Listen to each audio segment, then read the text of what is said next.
And welcome back to another very exciting episode of Red Pill News Live. Cheryl, I see your comments in the chat. I also got your email before I got on the show. Put it together. That's you. We'll talk briefly about the Noahide laws. I don't think that it really is a huge deal, though. All right, you guys, thank you for being here. Do me a favor, hit that like button. Help us out by sharing the show.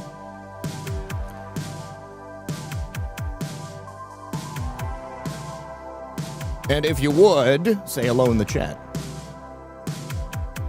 Yeah, B. Arthur, Jake Tapper is a moron, obviously.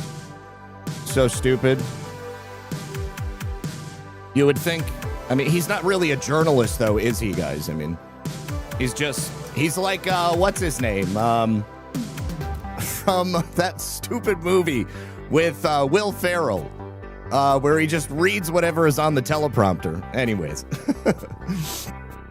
Marine in the Woods. Yes, I did. I haven't had a time to call you. It's been a very busy week. I'm going to give you a call this weekend, Marine. All right, you guys. Briefly, a Trump judge down here in Florida has unsealed the Florida Epstein grand jury information. Big news.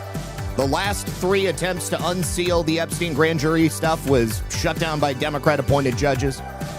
But this judge has recognized that President Trump's signing of the Epstein Transparency Act supersedes the grand jury secrecy that has previously been in place. So it sets the stage for the upcoming reveal of the other grand jury documents. So do me a favor, hit that like button, help us out by sharing the show. Sit back, relax, and grab your popcorn. We're going to get into it right about now.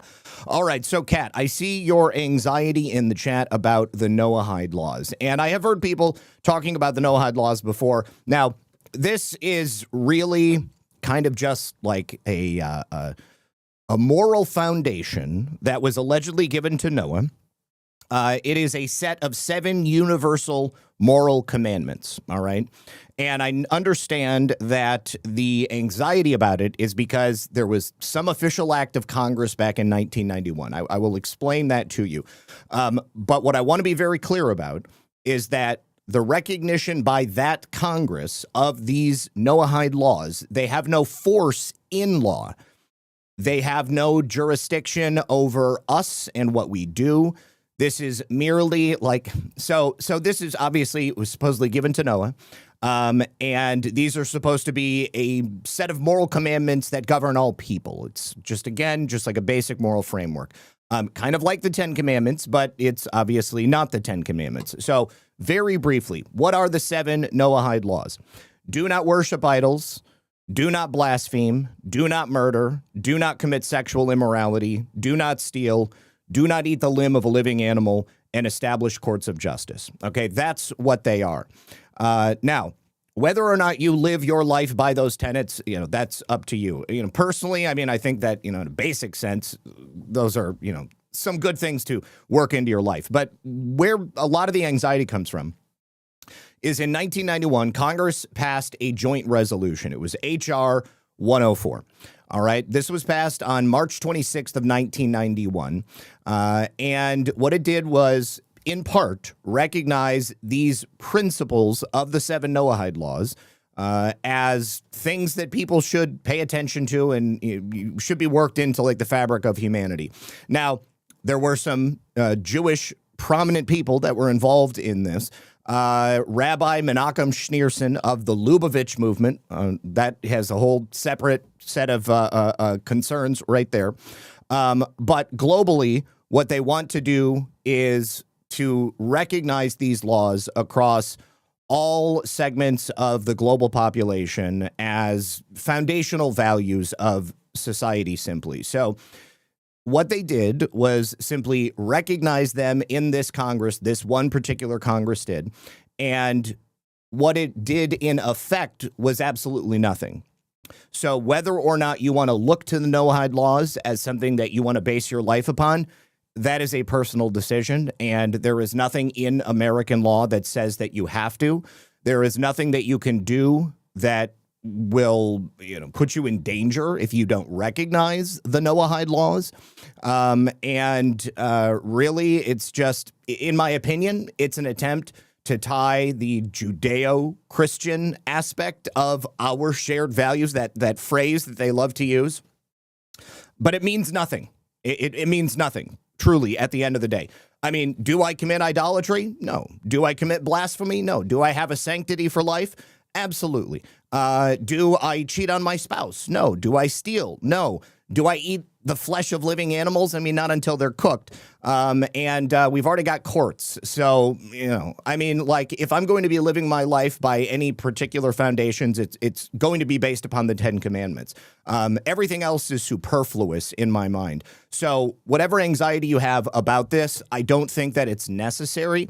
But there are a whole set of other concerns, which I do think are things that we should be paying attention to, and certainly knowledge of the attempt to tie these two things together. It's notable, but I don't think that you're going to be put in any danger if you don't accept the Noahide laws. So either way, that's really it, and that's really why I've never talked about it before, because I don't think that it holds any special control over us or anything like that. What somebody's saying on YouTube? The show got nuked. Did it really? No way. Hold on. No, the show is definitely still live. Refresh. Yeah, go ahead and refresh. All right. Either way, it is on X. It should be on X. Hang on just a second. It should be on X. Dang it. I am broadcasting to X. No idea. Well, that is very strange. Oh, God, did I set the... Oh, dang it, I set the time wrong. Well, I can't change it now. All right, so when I set the time for 5 o'clock, it left it at 3 o'clock. And because I didn't start at 3 o'clock. X is so finicky. All right, anyways... If you're here watching on Rumble and you want to watch on X, tomorrow it'll be back live on X. Okay, all right, let us begin. First of all, I have an update for you on the status of National Guardsman Andrew Wolf, the man who was shot in the head the day before Thanksgiving. He has made an even greater recovery. He is now awake. He has no blood clots. He is opening both eyes. He's responding, and here is a brief update from Attorney General Pam Bondi. I was there when the doctors all came in the room after they had done an angiogram. He has no blood. He's a miracle. And now he's able to open both eyes, severe injuries, but we are all continuing to pray that he's got a long road ahead of him, but we are praying that he makes a full recovery. And this was someone that the Biden administration, the monster, let into our country, let him walk into this country with little or no vetting, just like all these Somalis that Obama did, who are committing crimes throughout our country. And under Donald Trump, it's going to stop. We're going to find them. We're going to prosecute them. Okay. So obviously, forgive the messenger. Merely wanted to get an update on the situation with Andrew. So very, very good. Also, very briefly, even if the Nobel Prize Committee refuses to recognize President Trump and his contributions to peace around the world, somebody's got to do it. And it looks like FIFA, for the first time, have given President Trump their very inaugural Peace Prize. President Trump has said that it was one of the greatest honors of his life. He accepted it on the stage at the Kennedy Center. This was where the 2026 FIFA World Draw was held. And the president of FIFA announced the winner before the draw, welcoming President Trump to the stage and saying he is the very first winner of the FIFA Peace Prize, the 45th and 47th president of the United States, Donald J. Trump. Now, we're going to listen to President Trump's acceptance of this award. Congratulations to President Trump. He deserves it.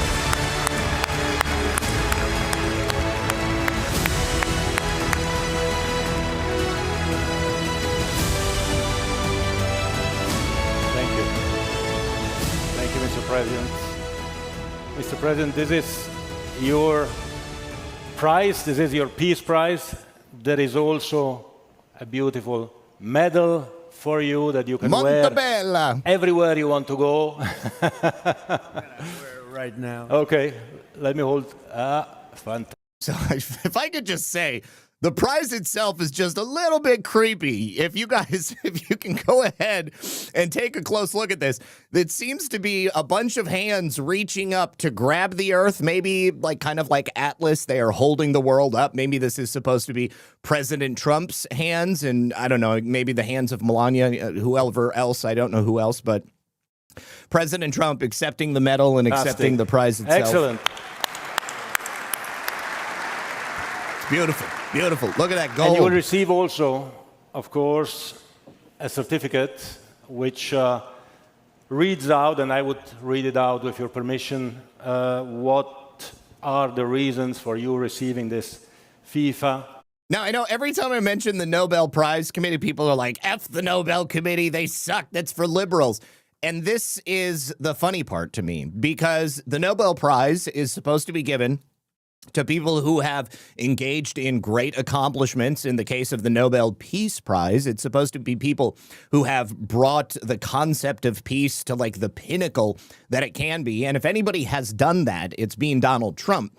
And the fact that they refuse to recognize him is it's a proof positive of their own sort of bias. And it shows just how delegitimized they are. That now the World Soccer Organization is giving President Trump a prize for bringing peace to the world.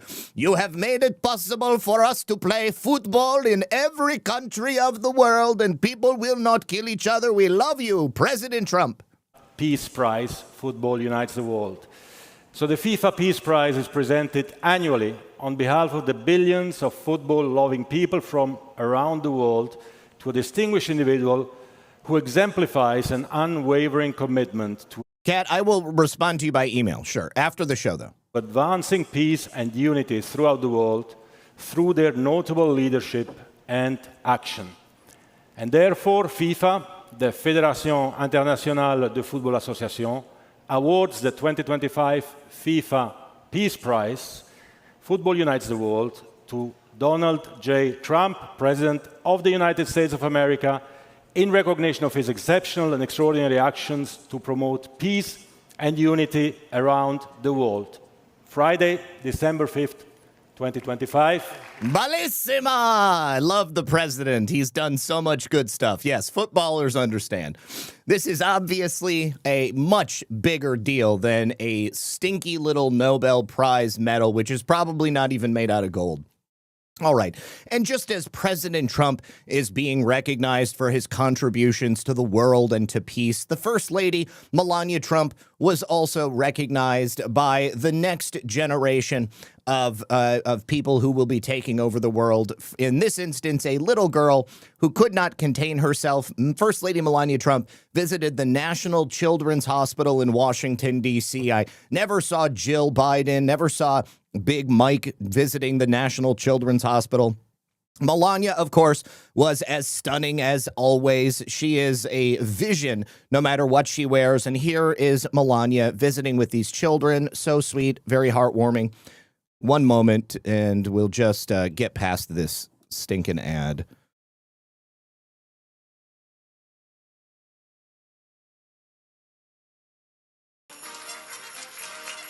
She's like, I love you. I love you so much. You're the best.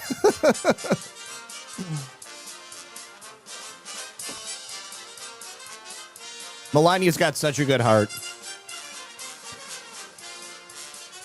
The Obamas were flying hot dogs and cheese into the White House. Meanwhile, Melania is visiting children at the Children's Hospital and making their holidays bright. Oh, give me a hug. Oh, my gosh. Look at her. She's so genuine.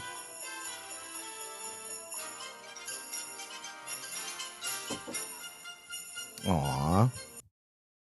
I love it. I absolutely love it. She's so wonderful. They're both so wonderful.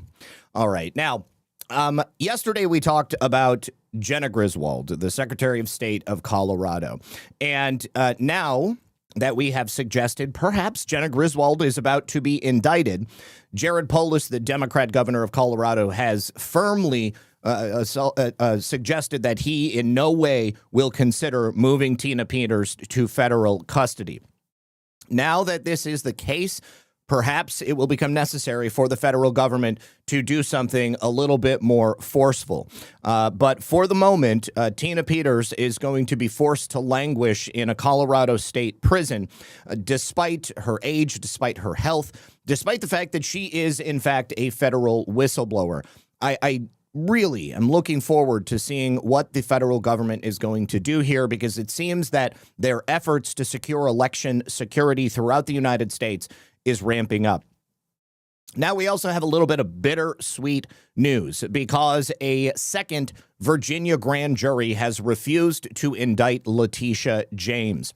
Now, as you know, on December 4th, a federal grand jury, as you are finding out now, a federal grand jury on December 4th declined to indict Letitia James for the second time in her mortgage fraud case. This is now the second time prosecutors have failed to move charges against her in recent weeks, but it doesn't mean that it's going to be their last attempt to do so. Now, Letitia James once again went to Twitter and celebrated. She said, "As I've said from the start, these charges are baseless. It's time for the weaponization of our justice system to stop."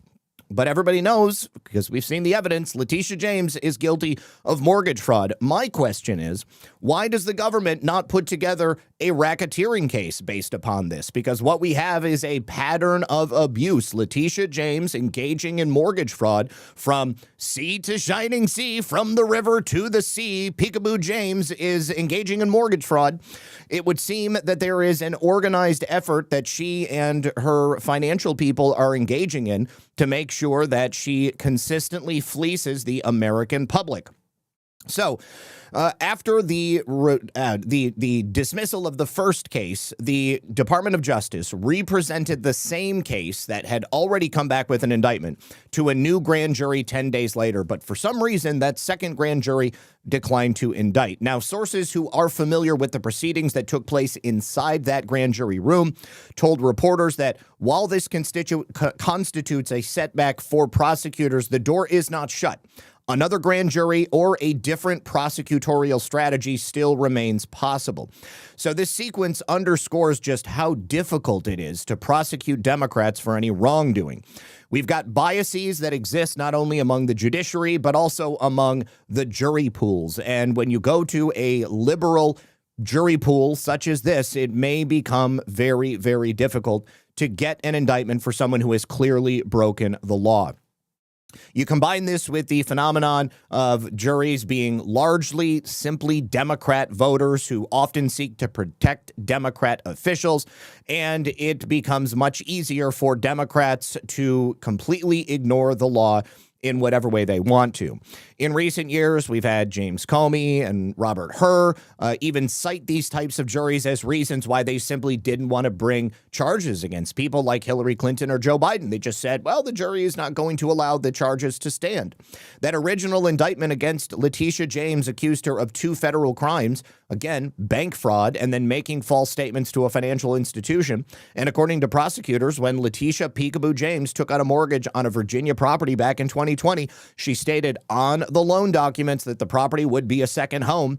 That classification is what allowed her to obtain more favorable loan terms that would then apply to an investment or rental property. And investigators contend she later rented out that property, meaning that her loan application was a misrepresentation of her intentions. You cannot be any clearer about this. Now, while the government's case focuses only on that single 2020 mortgage transaction in Virginia, we have shown you on numerous occasions that Letitia James's crimes with misrepresentation of her mortgages, of her insurance information, of the use of her homes dates much, much further, all the way back to New York, back to 1983, when she said that her father was her husband. That first attempt to engage in mortgage fraud back in 1993, when she said that Robert James, her father, was actually her husband. They obtained a loan from Cadillac Funding Limited, which is what allowed them to purchase that townhome in Queens. Those loan documents list Robert James as the husband of Letitia James, which is essentially a fake marriage, which was used to then qualify Letitia James for a loan at a much lower rate than she would have gotten if she simply walked in there as a 23-year-old woman then still going to college. That was not a clerical error. Nobody says, hey, I did not mean to put my father down as my husband on my loan application. That is an intentional misrepresentation. And then, of course, we have the building in New York, in Brooklyn, the multi-unit building that Letitia James continuously misrepresented the number of units in so that she could get far more favorable terms and steal tens of thousands of dollars, hundreds of thousands of dollars over the years from the people of New York City. That building's official certificate of occupancy, as we have shown, classifies it as a 5-family dwelling. Letitia James has repeatedly refinanced that property, claiming that it only had 1 to 4 units, since loans on 1 to 4 unit residential dwellings receive far lower residential mortgage rates. They don't have to get commercial rates, and they also have lower closing costs than buildings with 5 or more units, which are going to give you a lot more money out of pocket. In one of those loans, that 2011 modification loan under the federal program HAMP, the Home Affordable Modification Program, she secured that fraudulently by misrepresenting both the number of units, and she said she was under financial hardship, even though she was making roughly $14,000 a month in 2011, at a time when she was pulling not only her salary, but she was also getting rental income from a number of properties that she wasn't properly disclosing to not only the city and the ethics board, but also to the IRS. The refusal of this second grand jury to indict Letitia James, despite the fact that she has a well-documented history of misrepresentation and irregularities, the detailed investigative work that was no doubt presented, and again, a historical pattern spanning more than 4 decades, is a glaring symbol of how the two-tiered system of justice in America has taken root. Over and over again, we see Democrat officials get shielded by Democrat-appointed judge, get shielded by Democrat-pulled jury pools, and there is a series of procedural technicalities that nobody else would be able to get away with. If they pulled you or me in front of a grand jury with these exact same circumstances, we would be foobarred. Nothing would be able to get us out short of cutting a deal with the federal government of the United States. Now, I don't know about that HAMP loan, considering the fact that this was a federal program. I don't know why the federal government doesn't pull that in and take that. We have all of these other cases of Letitia James misrepresenting, all of these other jurisdictions where she could potentially be prosecuted in. But the thing at the end of the day is this is a pattern. It's unmistakable. Letitia James is a criminal. She's done the exact same thing over and over and over again. And this is not the last that we are hearing of Letitia James. All right.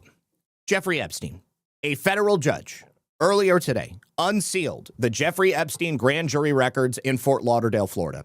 If we are going to learn about potentially President Trump being a witness or being a source for the FBI or for the Palm Beach Police Department, then it's going to be from these records right here. And the judge that unsealed these documents is Judge Rodney Smith. As I mentioned, he was appointed by President Trump. And as I also mentioned, he said that the law that was passed by Congress and signed by President Trump overrides grand jury secrecy. Now that this law is in place, I am certain that the Department of Justice will go back to the other grand juries that have previously refused to unseal by Democrat-appointed judges, and they will say, we have history and precedent in addition to this law having been signed by the president and passed by the Congress. You must unseal these documents that you have repeatedly refused to unseal. So if you're new to the Epstein Secrecy or Epstein Unsealing Act that was passed by Congress, what it does is it applies to unclassified records, documents, communications, and investigative material that relates to Jeffrey Epstein and Ghislaine Maxwell. Consequently, the later enacted and specific language of the act trumps Rule 6's prohibition on disclosure. Accordingly, it's also been ordered that the United States expedited motion to unseal grand jury transcripts and modify protective order is granted, the judge wrote. So when President Trump signed the Epstein Files Transparency Act into law, It set what happened today in motion, and it has been said that there was overwhelming support for the bill. I don't think that anybody voted against it by the time that it went to Congress. Actually, Clay Higgins, he was the only one who voted against it because he said that he didn't want people who were innocent to have their names dragged through the mud. But in the Senate, it was unanimous consent. President Trump has repeatedly said he's got nothing to hide with Epstein. The hoax of the Jeffrey Epstein situation is the narrative framing from the Democrats. The last time I did a video about Jeffrey Epstein, somebody on YouTube was like, I bet Mossad is paying you good. And I was like, tell me you haven't watched the show without telling me you haven't watched the show. You have absolutely no idea how I feel about this entire situation. Nobody has wanted Jeffrey Epstein information to be brought out longer than I have. I mean, there's plenty of you out there who are probably just like me. But when I know who Jeffrey Epstein was, nobody in my life knew who Jeffrey Epstein was. And when Jeffrey Epstein's name started coming up during President Trump's first administration, well before he was arrested, I thought, wow, this is great. Finally, people are going to start caring about it. And I'm glad they do. But people nowadays, plenty of people out there on the right and the left, are obsessed with this idea that President Trump is trying to hide this. Nobody has done more to bring Jeffrey Epstein information to the forefront than President Trump. And I greatly anticipate looking at these documents. As soon as they're released, we'll go over them here on the show, and we will then find out whether or not President Trump was a source for the FBI. Candace backed out of the TPUSA debate. Really? Did she? Man, I don't know. I haven't even been talking about Candace's shit recently. After she said President Trump had Charlie Kirk killed or insinuated that, it was highly insinuated that President Trump had something to do with it. I was like, she jumped the shark. I don't even care what she says now. The soap opera was done for me at that point. Anyways, let me say thank you to a couple of people over here on Rumble. Cyrus the Great says, could they argue those who let Comey and James go are accessories, which would eliminate a lot of corrupt judges throughout this process and deter future corrupt judges? Just a thought. Well, the people who let them go, well, first of all, the judge who dismissed the first case did it based upon the appointments clause. It was a technicality. So that judge didn't do anything wrong. It was the judge's interpretation of the appointments clause, which, you know, as gay as it is, that's how the judicial system is supposed to work. And in the case of a grand jury, it's supposed to be a grand jury of your peers. That grand jury looks at the evidence and they either decide to allow the charges to go forward or not. So, you know, I mean, if we're going to start punishing people who are grand jurors, that's why they're secret, because you come forward if you want to, you don't come forward if you have the information sealed. But if we start demanding that people bring charges against those that we believe to be guilty, then I think that we're running down a very dangerous road, because inevitably in the future that would be used to indict people who have done nothing wrong. So anyways, she did not. She wanted to meet remotely. Okay, Nurse Betty says she did not back out. She wanted to meet remotely. Okay, so all I saw was that Candace agreed to do a show with TPUSA, and I'm just going by what the chat says. So I don't know. Either way, we'll find out what happens, and all I care about is bringing out the truth about Charlie Kirk. Now, more people are listening to Candace than are listening to the Charlie Kirk show without Charlie Kirk. So if there is information and Candace brings it forward, I'll happily go over it. But yeah, I will say this. Kash Patel just did an interview with Megyn Kelly, and he said that the FBI is investigating whether or not the French government is trying to assassinate Candace Owens. Look forward to seeing what happens with that. All right. Now, also connected to Jeffrey Epstein, the late Virginia Giuffre. Apparently, her wealth, her money is all gone. And her family is asking what happened to the millions of dollars. I this anymore gay, I'm out. I don't know what you mean. Use my MAME one time. Don't know what that means. All right. So, Virginia Giuffre. Obviously, she had a very tragic life. She was very brave, in my opinion. She was one of the top people, one of the top victims that had come forward to speak about her experience with Jeffrey Epstein, with, if Candace is any more gay, you're out. Okay. Her experience with Prince Andrew, her experience with Ghislaine Maxwell, and she paid a price, right? I mean, the media was unforgiving for years. They did not want to hear her story, and once they did want to hear her story, I don't think that they treated her in the way that she should have been treated. And certainly, even after that, she had to live in secrecy.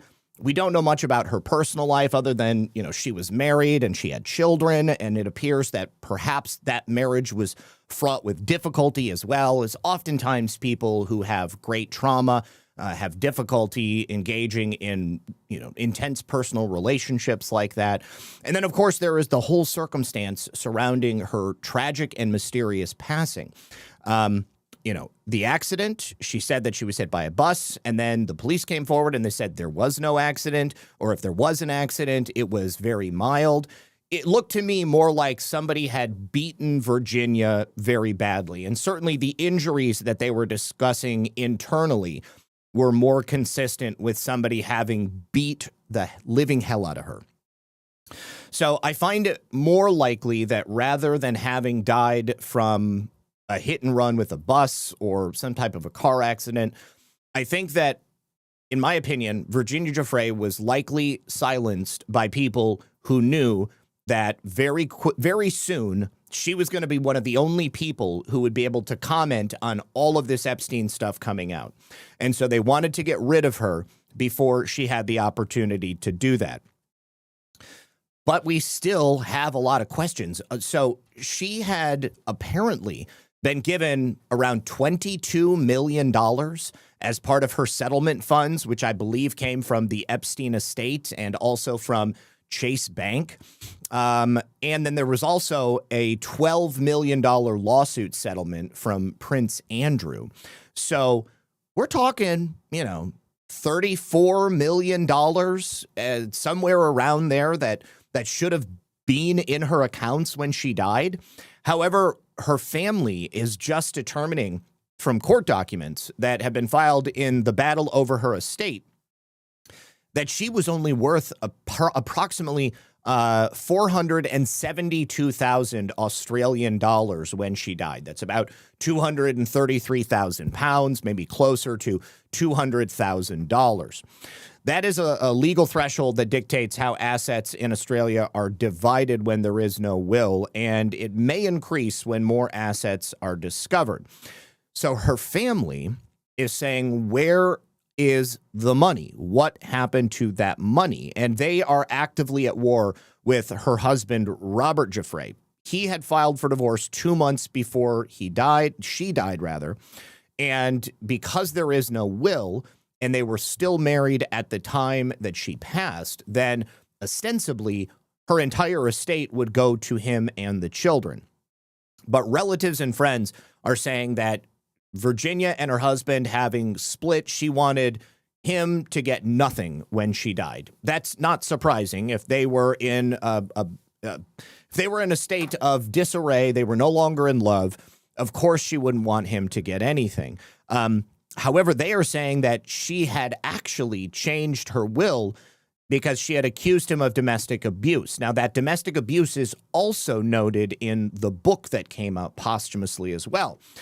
So what the family is hoping is that the court is going to order some type of a forensic audit and look at her estate, and they're going to find out whether or not her husband has anything to do with money. Perhaps money was transferred very shortly after she died. If that's the case, Robert, her husband, or her widower, is going to be in a lot of trouble. And I am certain that when that much money is involved, the family is likely not going to rest until they get to the bottom of it. But this, you guys, is probably the worst part of people dying. I didn't have a real relationship with my sister for years, and I'm so grateful that now that I do. But when my father died, he didn't have much, okay? He didn't have a lot of money. He didn't have a will. He just had like a house full of a lifetime of personal effects. And even just the splitting of those personal effects, it drove a wedge between my sister and I. Really unfortunate. And then a further wedge was driven because of the work that I do. But now we are back on good terms, and we talk occasionally. So, but when you've got $34 million just kind of hanging out there and it's nowhere to be found after this really bright young soul was tragically taken from this earth, I mean, I haven't seen anybody suggest it yet. But I'm seeing it in the chat right now. I mean, was Andrew involved? Or excuse me, Robert. Was Robert involved? I mean, I already suggested Prince Andrew might have been involved, but was her soon-to-be ex-husband, Robert, involved? I mean, I don't know what he did for a living. When she leaves him, what does he have, and how does he support himself? Maybe he didn't have a way to support himself. Now, I'm not saying that he did do it, but I'm saying it's worth a look. But I don't know. Unfortunately, Virginia Giuffre was not super popular with the authorities, and so I don't know that they're going to do. I don't know that they're going to do the investigation that needs to be done.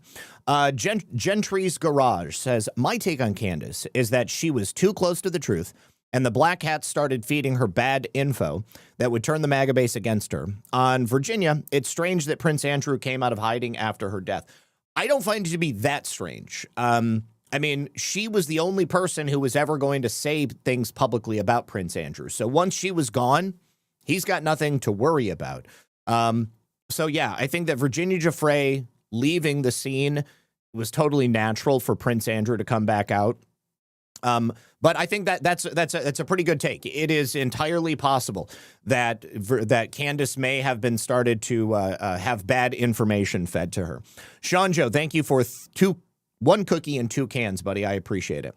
All right, so Cyrus, I read that. Lee Walden says, I recall an old saying, a grand jury can indict a ham sandwich. Yeah, they can. They have tremendous power. I'm convinced that there's some shenanigans going on in our court system. Lee, I think we're all convinced. Yeah, now, you know, they can speak lateral if they are given the go-ahead to speak afterwards. They can't share certain information, but things can be unsealed. That was the circumstances under which I meant that they could speak. But yeah, grand jury secrecy is a real thing. People are not supposed to talk about that stuff. It has to be a judge that says, you know, you can talk about certain things. Let me continue. Bad Blondie says, please match $1 if you can. I put an extra $1 for someone who can't donate today. Hit the thumbs up button to show your support and appreciation for Zach. I really appreciate that, Bad Blondie. Thank you very much. All right. Now I want to segue into some good news. Take a look at this. The DEA chief financial director, a man by the name of Paul Campo, he worked for Barack Hussein Obama. He actually resigned in 2016, just before the Trump administration took power in early 2017. Today, he had his Virginia home raided because he has been charged with agreeing to launder $12 million for a Mexican drug cartel, a transnational criminal drug cartel known as CJNG. Now, he did this while he was working in his role at the Drug Enforcement Administration. Take a look at this. This is Paul right here. This is the feds raiding his home, and here are the criminal indictment documents against him. This document was sealed, of course, until it was unsealed.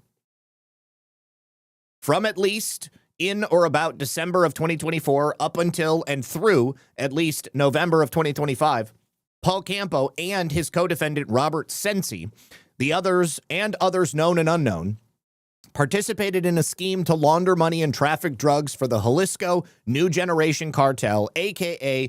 Cartel de Jalisco Nuevo Generacion, or CJNG, a foreign terrorist organization designated by the U.S. Department of State. As part of the scheme, Campo and Sensi agreed to launder approximately $12 million of narcotics proceeds for them, laundered approximately $750,000 by converting cash into cryptocurrency, and provided a payment for approximately 220 kilograms of cocaine on the understanding that the cocaine had been imported into the United States. Campo and Sensi further advised a supposed CJNG member about fentanyl production and explored procuring firearms and explosive devices for the cartel. As part of these discussions, Campo and Sensi often boasted about and relied heavily on the experience and supposed expertise of Campo, a former high-level federal law enforcement officer for the DEA.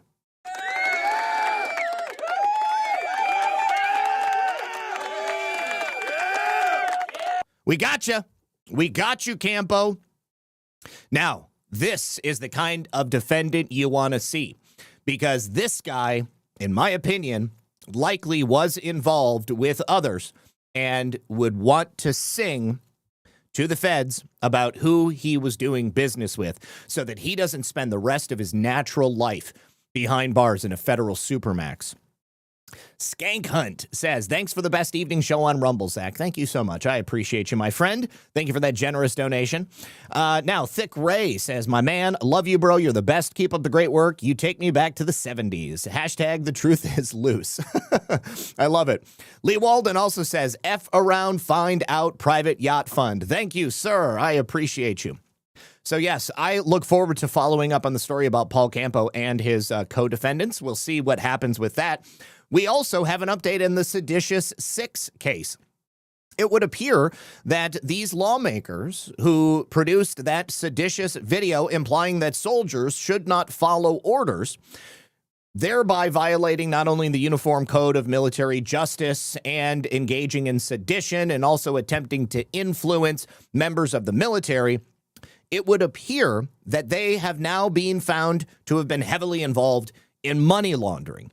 Investigative journalist Bob Cushman has just released an FEC data analysis that strongly suggests that Mark Kelly, Alyssa Slotkin, Jason Crow, Chris DeLuzio, Chrissy Houlihan, and Maggie Goodlander, the wife of Jake Sullivan, have been recipients of illegally laundered campaign funds. So it looks like they have been engaging in some major smurfing. In the initial investigation, Cushman cites 22 smurf examples that have allegedly contributed almost $3 million in more than 95,000 separate donations to Democratic coffers. And all members of the Seditious Six have received funds from one or more of these smurfs.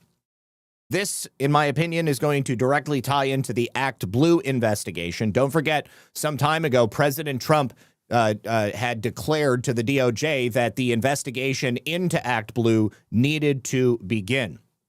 It must be stated that the current thinking about this Act Blue money laundering is that the identities of the Smurfs have been hijacked and the actual persons have no awareness of the illegal use of their identities. That is, however, only speculation. I think that that is true in some instances, but in other instances, it is also likely to not be true because undoubtedly foreign money is coming in one form or another, and somebody knows who is doing this.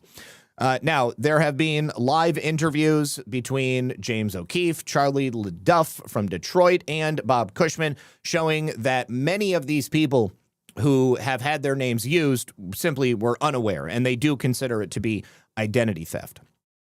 It's also been revealed that several senior members of Act Blue have abruptly resigned since these allegations broke and fraud was claimed to have occurred. Jason Rowe stated that people working within political campaigns for many years have been very aware of the money laundering that was enabled by Act Blue. And Charlie LaDuff, in his investigation, in the first few minutes of episode 395, has done a much better job of explaining how Act Blue had laundered money than any other source of mainstream media ever has.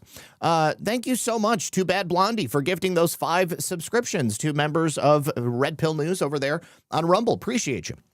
Now, Jason Rowe also states that what we are seeing with these donations to the Seditious Six is fraud. It is also money laundering. It is activity that is funneling money from outside of the United States. And Republicans are now outraising Democrats for the first time in a decade, probably because much of this smurfing has been forced to stop now that the Department of Justice is actively looking at it. So we can see here a bunch of names that have been used to launder money, and then we can see all of the people that are getting it. Looks like Every single name on this list of Smurfs gave money to Mark Kelly. Most of them gave money to Alyssa Slotkin, with the exception of perhaps two. Jason Crow received the next largest number of donations. Chris DeLuzio, a handful, 5 to 7. Chrissy Houlihan received far more, and Maggie Goodlander only received 4 from all of these people. Now, some of these individuals, we have David Hutton from Paso Robles, California. His name was used to launder $344,000 in donations. That's 14,047 donations, an average of $24.51 per donation. The largest amount of money to be laundered through any one individual's name is Michael Berger from Pittsburgh, Pennsylvania. That was 24,680 donations, totaling $1.3 million. So Bob Cushman has indicated that he is forwarding this evidence to the proper authorities, and this is going to be getting to the DOJ rather quickly. Let's take a look at some of these people. So David Hutton, that I mentioned, he's made 14,000 or more donations, totaling that $344,000. This has all been done in the last 7 years. Now, the number of donations over the last 7 years equates to 5.5 donations per day. That's ridiculous to imagine that any one individual would be sitting there at a computer and every 10 minutes or so, they're going to be donating $24.51. So it is quite reasonable to assume that Mr. Hutton's identity has been stolen. Now, we can also look a little bit deeper and we find that Mr. Hutton is 71 years old. He lives in Paso Robles, California, and the age of this donor again suggests that he's simply a senior citizen who's had his identity stolen. And David Hutton is shown to have contributed to every single member of the Seditious Six. You can see here also Warren for Senate he's donated to, White House for Senate, Will Rollins for Congress. And once you sort the donation amount, it's been observed that over 80 donations were $2 or less. That's not the type of behavior a real donor is going to do. I mean, donations as low as 75 cents. All right, so Daphne Sanderson, she allegedly made 1,878 donations that totaled $24,000 at an average of around $12.79 each. Much like the first gentleman, Daphne is 72 years old. She lives in Cape May, New Jersey, and this is a big red flag for identity theft. She donated to most of the Seditious Six. We've also got William Hardy. In his name, he has donated 3,189 donations. He, again, is 69 years old. And over the course of his time donating, he also has donated to most of the Seditious Six. The list goes on, and it would appear that every single individual who's shown to be on this list having donated to the Seditious Six, it's the similar circumstance. They're older. The number of donations don't match up with the amount of time that a real person would be using to make them. Here's another one. Sarah Ann Kramaski. She's 91 years old, and she's allegedly donated $135,000 almost 1,500 times. So it simply does not make sense. Again, I eagerly anticipate what the DOJ is going to do with this information. We need to have these people brought to justice, even if, let's just, say that the Seditious Six did know that they were receiving money from ill-gotten gains. This is an FEC investigation that needs to be done, but the investigation of the money laundering, the investigation of the identity theft, that needs to be done at the Department of Justice. All right. And Lee Walden also says, I know I'm showing my age, but I thought Smurf was a cartoon character. Am I missing something here? Am I stupid? And I don't think I'm a stupid man, but that just ain't right. So yes, a Smurf is a cartoon character. Smurfing is the nickname for the process of using somebody else's name to donate on their behalf, because Act Blue is the vehicle where Smurfing is processed through, and Smurfs themselves are blue. It's Tony Man says, hey, Zach, it's good to see you. Any news about boats blowing up? I've been thinking, what would they do if they start putting kids on boats? If they start putting kids on boats, then those kids are going to get vaporized, and that's going to be tragic. But there's no news today. The 22nd boat that was blown up was just announced yesterday.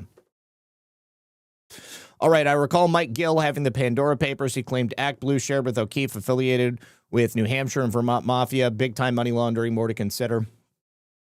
All right, Trump issues an explosive warning to Europe. Now, this is as a result of the new United States National Security Strategy, which was just released the other day. Let me read to you the letter from President Trump. Begins, my fellow Americans, over the past 9 months, we have brought our nation and the world back from the brink of catastrophe and disaster.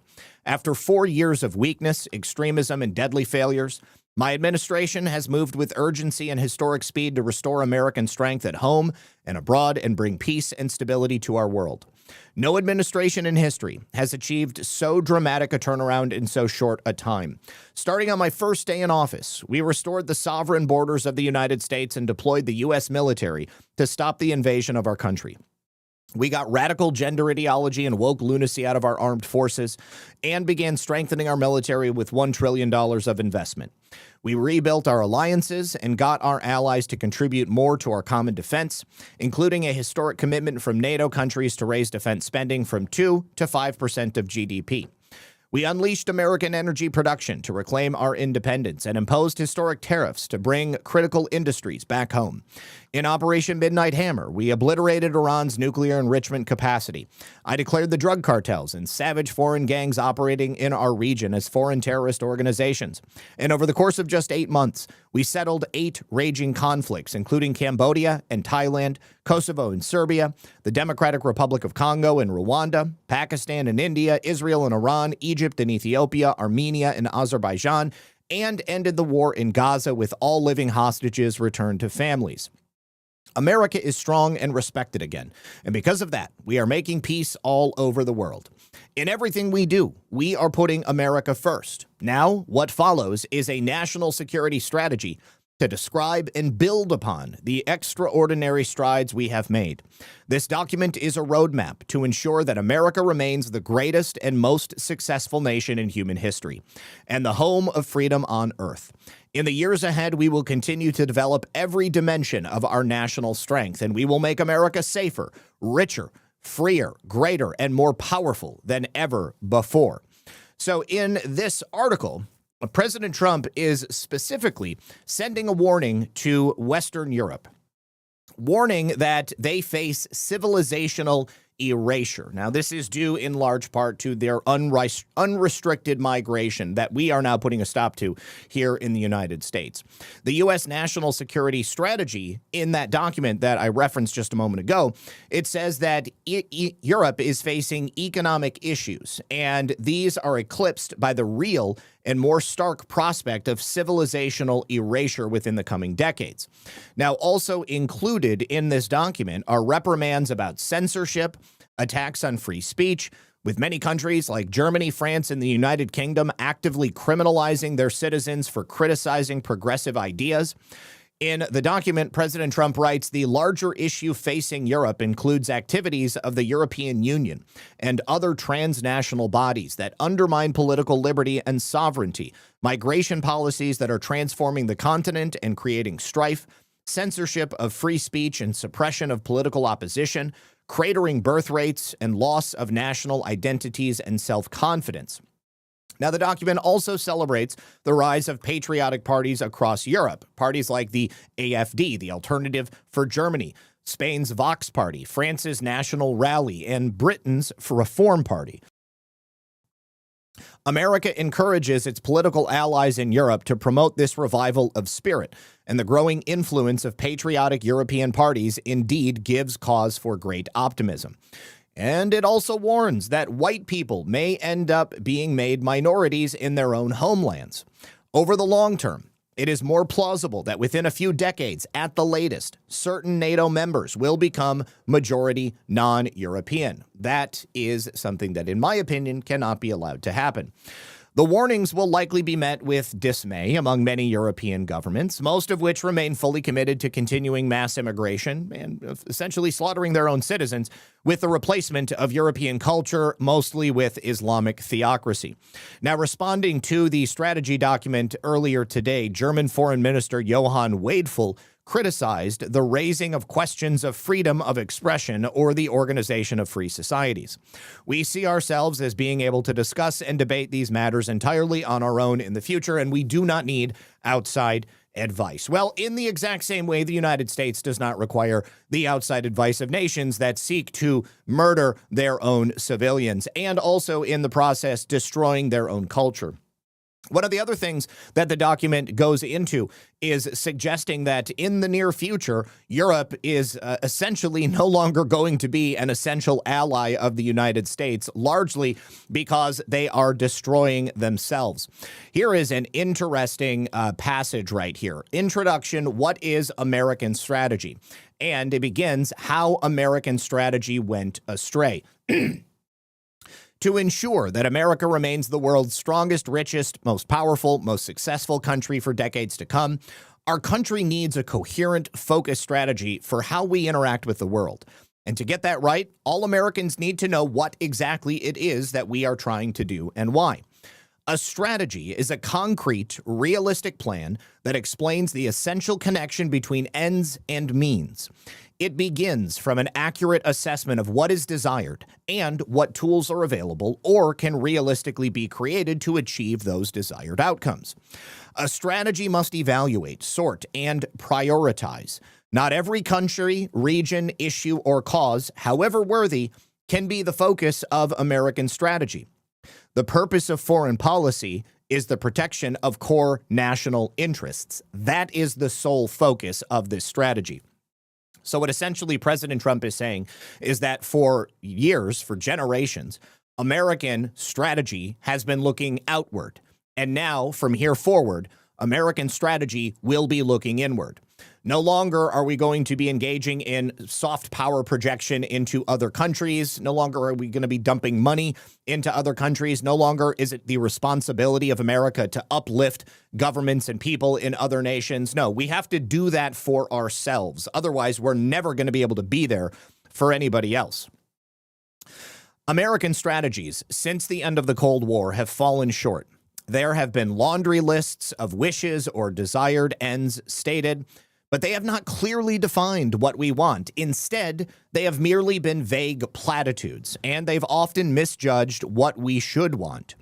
At the end of the Cold War, American foreign policy elites convinced themselves that permanent American domination of the entire world was in the best interest of our country. Yet the affairs of other countries are our concern only if their activities directly threaten our interests.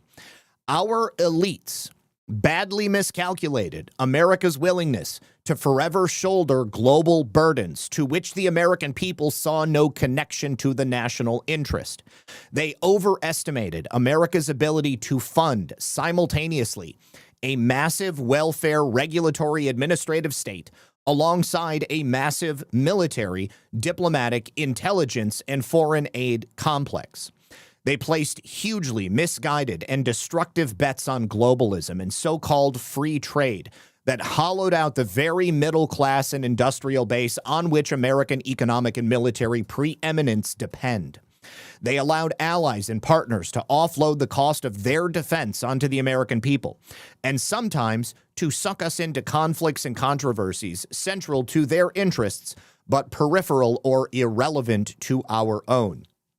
And they lashed American policy to a network of international institutions, some of which are driven by outright anti-Americanism, and many by a transnationalism that explicitly seeks to dissolve individual state sovereignty.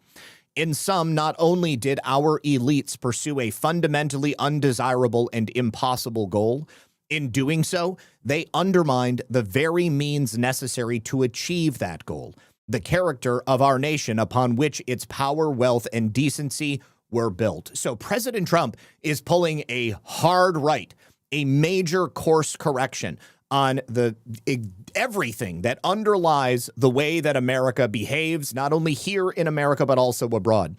He has stated in this document that the focus of America going forward is going to be on us and on the Western Hemisphere.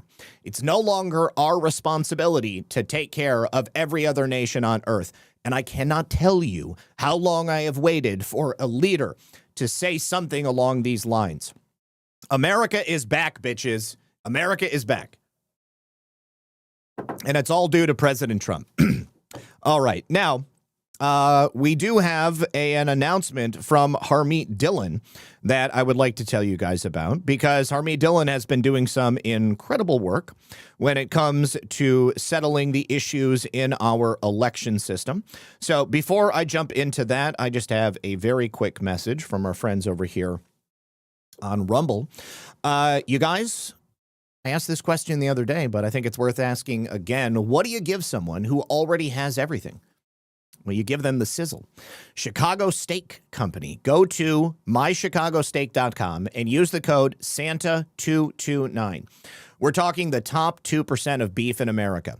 USDA Prime and Premium Angus, hand-cut by master butchers, the kind of marbling that hits a screaming hot pan and fills the whole house with that smell. You know exactly what I mean. Right now, spend $229 on any holiday order, and they will send you 6 free petite ribeyes plus free shipping. That's $240 in premium steak, absolutely free. And the presentation, they arrive in a gift box packed with dry ice. Opening it feels like it felt when you were a child on Christmas morning.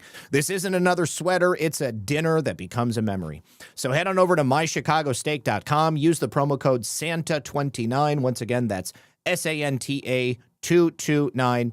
Santa 229, and you'll get that special deal. You can use the QR code on screen, get yourself some ribeyes, maybe a surf and turf, and you're not going to be disappointed. Thank you very much to Rumble and My Chicago Steak. Hi, honey. How are you?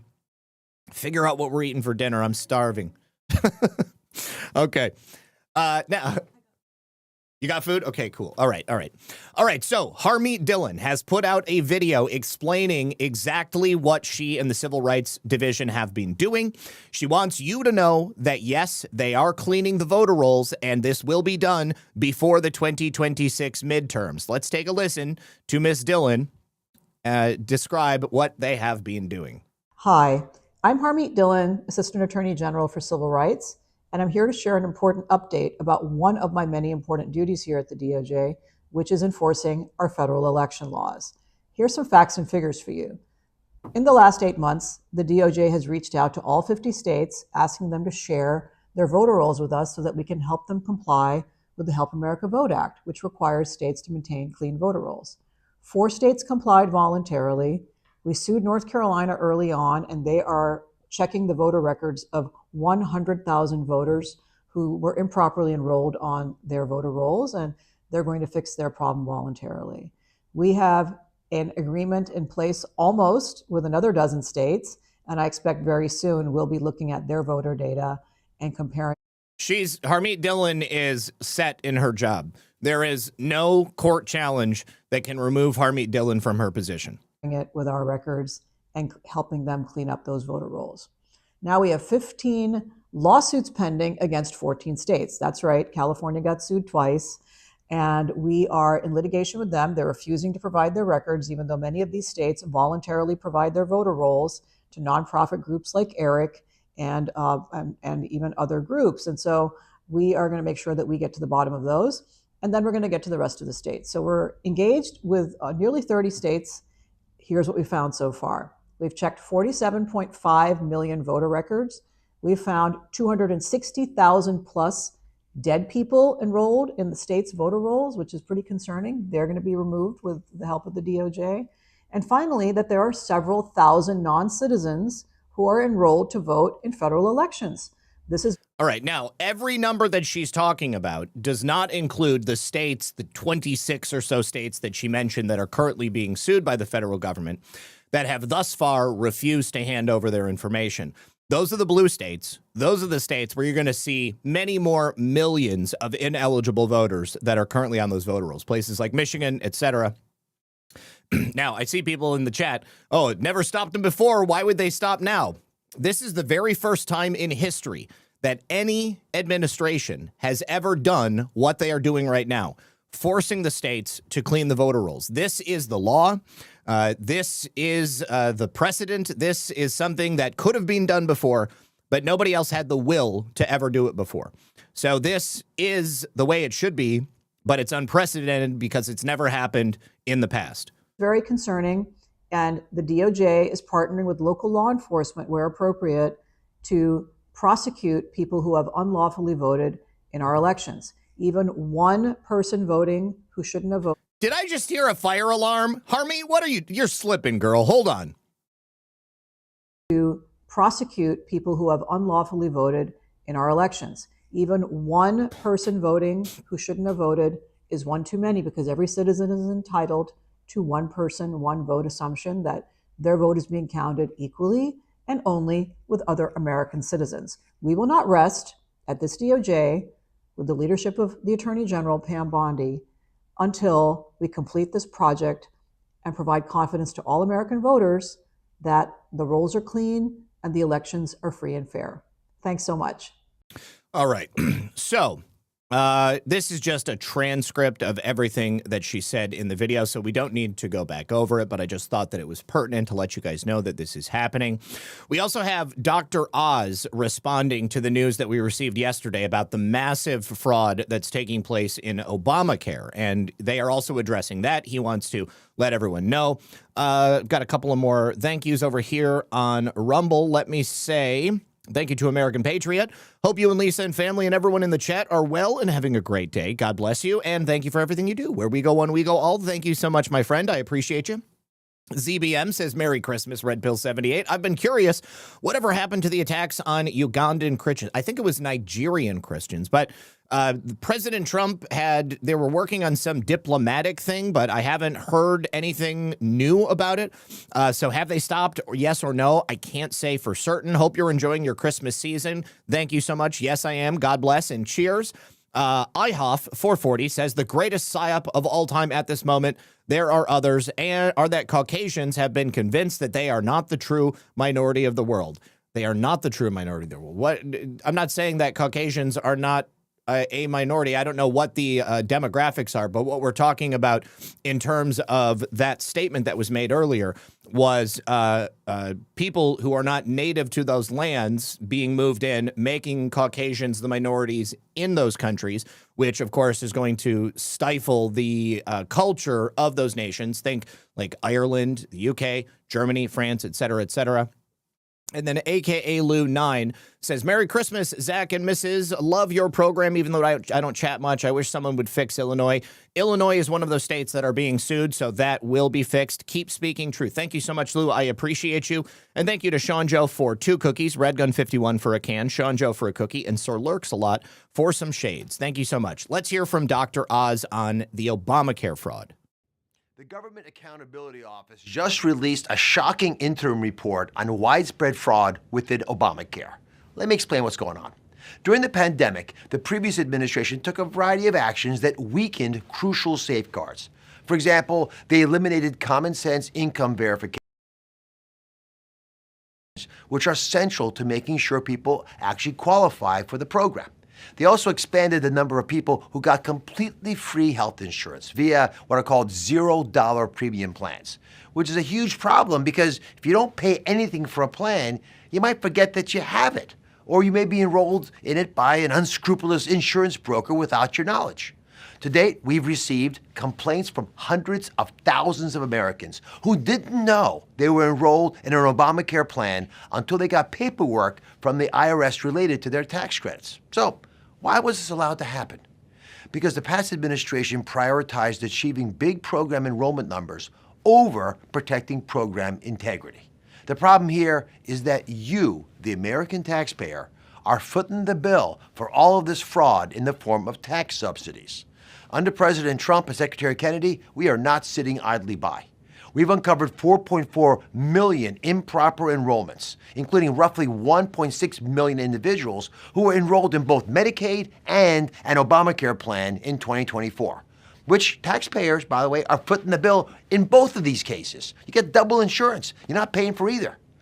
We've already started cleaning up the system by removing about 1 million people from Obamacare who are or should be covered somewhere else. This alone is going to save taxpayers billions in waste. In fact, the very first rule we announced in this administration was our marketplace integrity and affordability rule, which would have, and I'm listing it out, enforced common sense income verification checks, made sure people who were enrolled knew they were enrolled, and blocked illegal immigrants from accessing taxpayer-funded care. But here's the bonus of it all. Our rule would have lowered premiums across the board for Americans by an average of 5%. That's a lot of money. Now, we're on track, doing fine, until blue cities brought a politically motivated lawsuit against us, tying up this important rule in litigation. I want to applaud Congress for at least giving us some additional tools through the Working Families Tax Cut legislation that will enable us to bolster verification in future years. Meanwhile, we're continuing to fight every day to clean up the Obamacare problems, and as this report rightly points out, there's still a lot of work to be done. All right. So no matter what you think about Dr. Oz, what I care about is that the fraud is not going to be allowed to continue. Because generally, go back and look at administrations past. You would get a report about something massive like this. Maybe there would be a single announcement and then nothing would happen. The fraud would continue. We would continue to pay for it. Now, Kirsty Noem has just announced that those initial 19 nations that are now not going to be allowed to immigrate people into the United States, well, that number is going to be increased to 30 countries. Oh, I'm going to have to refresh. I won't be specific on the number, but it's over 30. And the president is continuing to evaluate countries. Listen, if they don't have a stable government there, if they Oh, she said it's over 30. don't have a country. That list. I won't be specific on the number, but it's over 30. And the president is continuing to evaluate countries. Listen, if they don't have a stable government there, if they don't have a country that can sustain itself and tell us who those individuals are and help us vet them, why should we allow people from that country to come here to the United States? Madison, that list. All right. So many more countries being added to the list. Now, this is a clip from a man who emigrated here from Vietnam when he was younger. Now, Vietnamese are a population of people who emigrated here largely at the end of the Vietnam War. Lots of Hmong people, lots of South Vietnamese that were assisting the Americans. So it's been 50 years. And I think if you ever grew up in a community where there were Vietnamese people there, one thing that you probably noticed, as I did, is that these people wanted to become part of American society. These were not people who got welfare benefits. They started their own businesses. They wanted to become successful. They wanted the American dream. And that's what this man is talking about here. So let's go ahead and take a listen, because his rant is based upon the larger conversation we've been having about Somalians coming to America, demanding that we bend to their will, that we institute Sharia law, that we learn their language, that we change the names of our streets. F that. You want to come to America, you become an American, as these people did. Since when the fuck did we have to bow down to certain communities? Look, I'm Asian, I'm Vietnamese, okay? When we have our own communities too, and our communities thriving. You know, we have businesses. We've been here only, what, less than 50 years after the 1975. Our communities are thriving throughout the United States. If you look at our numbers, there's only about 2 million of us here in the United States. And out of that 2 million people that we have, majority of us have businesses, scientists, engineers, doctors, bright mind people that given back to this country more than we've taken. And we have never asked anybody to bow down or speak our language, okay? Since when the fuck this stupid ass mayor of the little pirate motherfucking land pirate Somalian in Minnesota have to speak their language and apologizing for those motherfucking crook ass pirates? Since when we have to do that? This is just a fucking crook, and he's a Jewish dude. What a shame, you know? What a shame. What the fuck's wrong with him? Oh, man, I love it.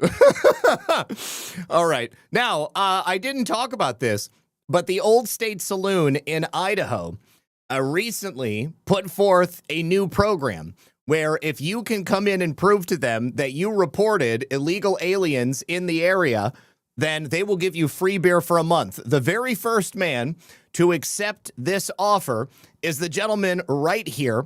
And he reported that Republican state representative Stephanie Mickelson was hiring illegal aliens on her farm. And the Old State Saloon said, "Thank you very much for doing your patriotic duty. We're going to give you free beer for a month." Take a look. Ryan Spoon, the so-called first winner of Old State Ryan Spoon is his name. Saloon's month of free beer promotion, told Idaho News 6 he filed that tip believing the man he reported worked for Mickelson's farms. Basically, I repeated Representative Stephanie Mickelson's, State House Representative Stephanie Mickelson. She gave public floor testimony on the floor of the Idaho State House in 2024, I believe it was, where in her own words, she said that, quote, "Every food processor in the state," unquote, hires illegals. Mickelson, whose family employs hundreds of workers, says she decided to speak now to let others know she thinks the saloon's promotion is despicable. If we start targeting people based upon the color of their skin, that we really have a big problem here. Immigration. Nobody is targeting people based upon the color of their skin. They're targeting them based upon their nationality, whether or not they are Americans or they have the right to work here. You, ma'am, said that every food processor in the state of Idaho hires illegal aliens. That's a problem. Attorneys warn that programs like this can lead to false accusations, targeting of Hispanic workers, and misuse of federal agencies. Well, it might lead to false reports, but you said that you were hiring illegal workers. I'm 100% in favor of it. Go for it, dude. Good on you. I don't drink beer, but he can drink all the beer that he wants. All right. Now, here is another Somali immigrant, a Democrat Maine representative named Dika Dalak, and she says in this interview on Good Morning America what all the Somalians want, apparently. They want America to give money to Somalia to pay the people of Somalia and pay for us to develop their country. Well, obviously, she has not read President Trump's new national security plan because this shit is not going to happen. Oh, hold on. I got to turn it up. I don't know why the volume is down on all these videos. Policies, how can the politics in Somalia can be, resonate what we have here in the United democracy that we have. How can you help us, be a better country and build back what we used to have back in long time ago? So hopefully we will be able to help our country, our former country, Somalia, and policy. Every single one of these people have no loyalty to the United States. Their only loyalty is to Somalia and Somalians. It is not the responsibility of the United States of America to help build back Somalia. Go back there using what you've learned here in the United States and make your home country a better place to live. Otherwise, it's not going to happen because we're not going to do it. Now, Pramaya Jayapal, she has once again suggested that Americans did not build America. It was everybody else. Immigrants from Somalia, India, Latin America, and Africa built this country. Somalians didn't come here until the Clinton administration. All right. Now, she's the one who just recently attempted to pass that bill, essentially making it illegal for anybody to question whether or not you're an American or not. She said the majority of Americans across the country, regardless of political party, know that immigrants from all over the world, Somalia, India, wherever they're from, Latin America, Africa, the immigrants have built this country and make this country what it is today. Now, people immigrated to America to help build America. But in the same way that Vietnamese guy I just played for you, they wanted to become Americans. They didn't want to remain Italians. They didn't want to remain Africans. They didn't want to remain whatever country they came from. They wanted to come to America to get a piece of the American dream, to become an American and to learn English, to, make a family and have their children be Americans. What's different now is that these people want to come here and they want to control us. They are not assimilators. They are invaders. Now, Let's take a look at a recent report that just came out on Fox. This is something that should probably not shock you very much. Now that ICE is performing raids in Somali town, in little pirate villages in Minneapolis and St. Paul, a Somali illegal alien who has been tied to a massive fraud scheme has just been arrested. And it turns out he was really good friends with Governor Tim Walz and Ilhan Omar. Here he is being arrested by Immigration and Customs Enforcement agents. Asylum and welfare fraud. ICE tells Fox News. All right, this news just breaking. Look at that. You know, remember that question the other day? How can you tell he's Somalian? Just look at the hairline, look at the head. They've got the same features, all of them. Moments ago, Fox News has obtained photos of one of the Somali illegal immigrants wrapped up in the Minnesota fraud scandal, posing with several high-profile Minnesota Democrats, including Congresswoman Ilhan Omar and Governor Tim Walz. The man pictured is Abdul Dahir Ibrahim. He entered the country in 2000 and has an order for removal since 2004. 2004. 21 years he's had an order of removal in place, but he's just been hanging out, taking pictures with Democrat politicians. He also has a prior conviction in Canada for asylum and welfare fraud. ICE tells Fox News Ibrahim was granted temporary protected status for 10 years, but should have never been eligible. We are going to have more on this in our next hour. He was already a known fraudster in Canada because of that prior conviction in Canada for asylum and welfare fraud. Whatever temporary protected status he was granted here in the United States should have been null and void. He never should have had it. Now, we are also learning more about just how connected Ilhan Omar is to all of this fraud, and it would appear that whistleblowers are coming forward, as they have for the last several years, talking about how she and her husband's firm are directly connected to all of the fraud that is now being revealed. Well, now investigators are tracking the web of fraud.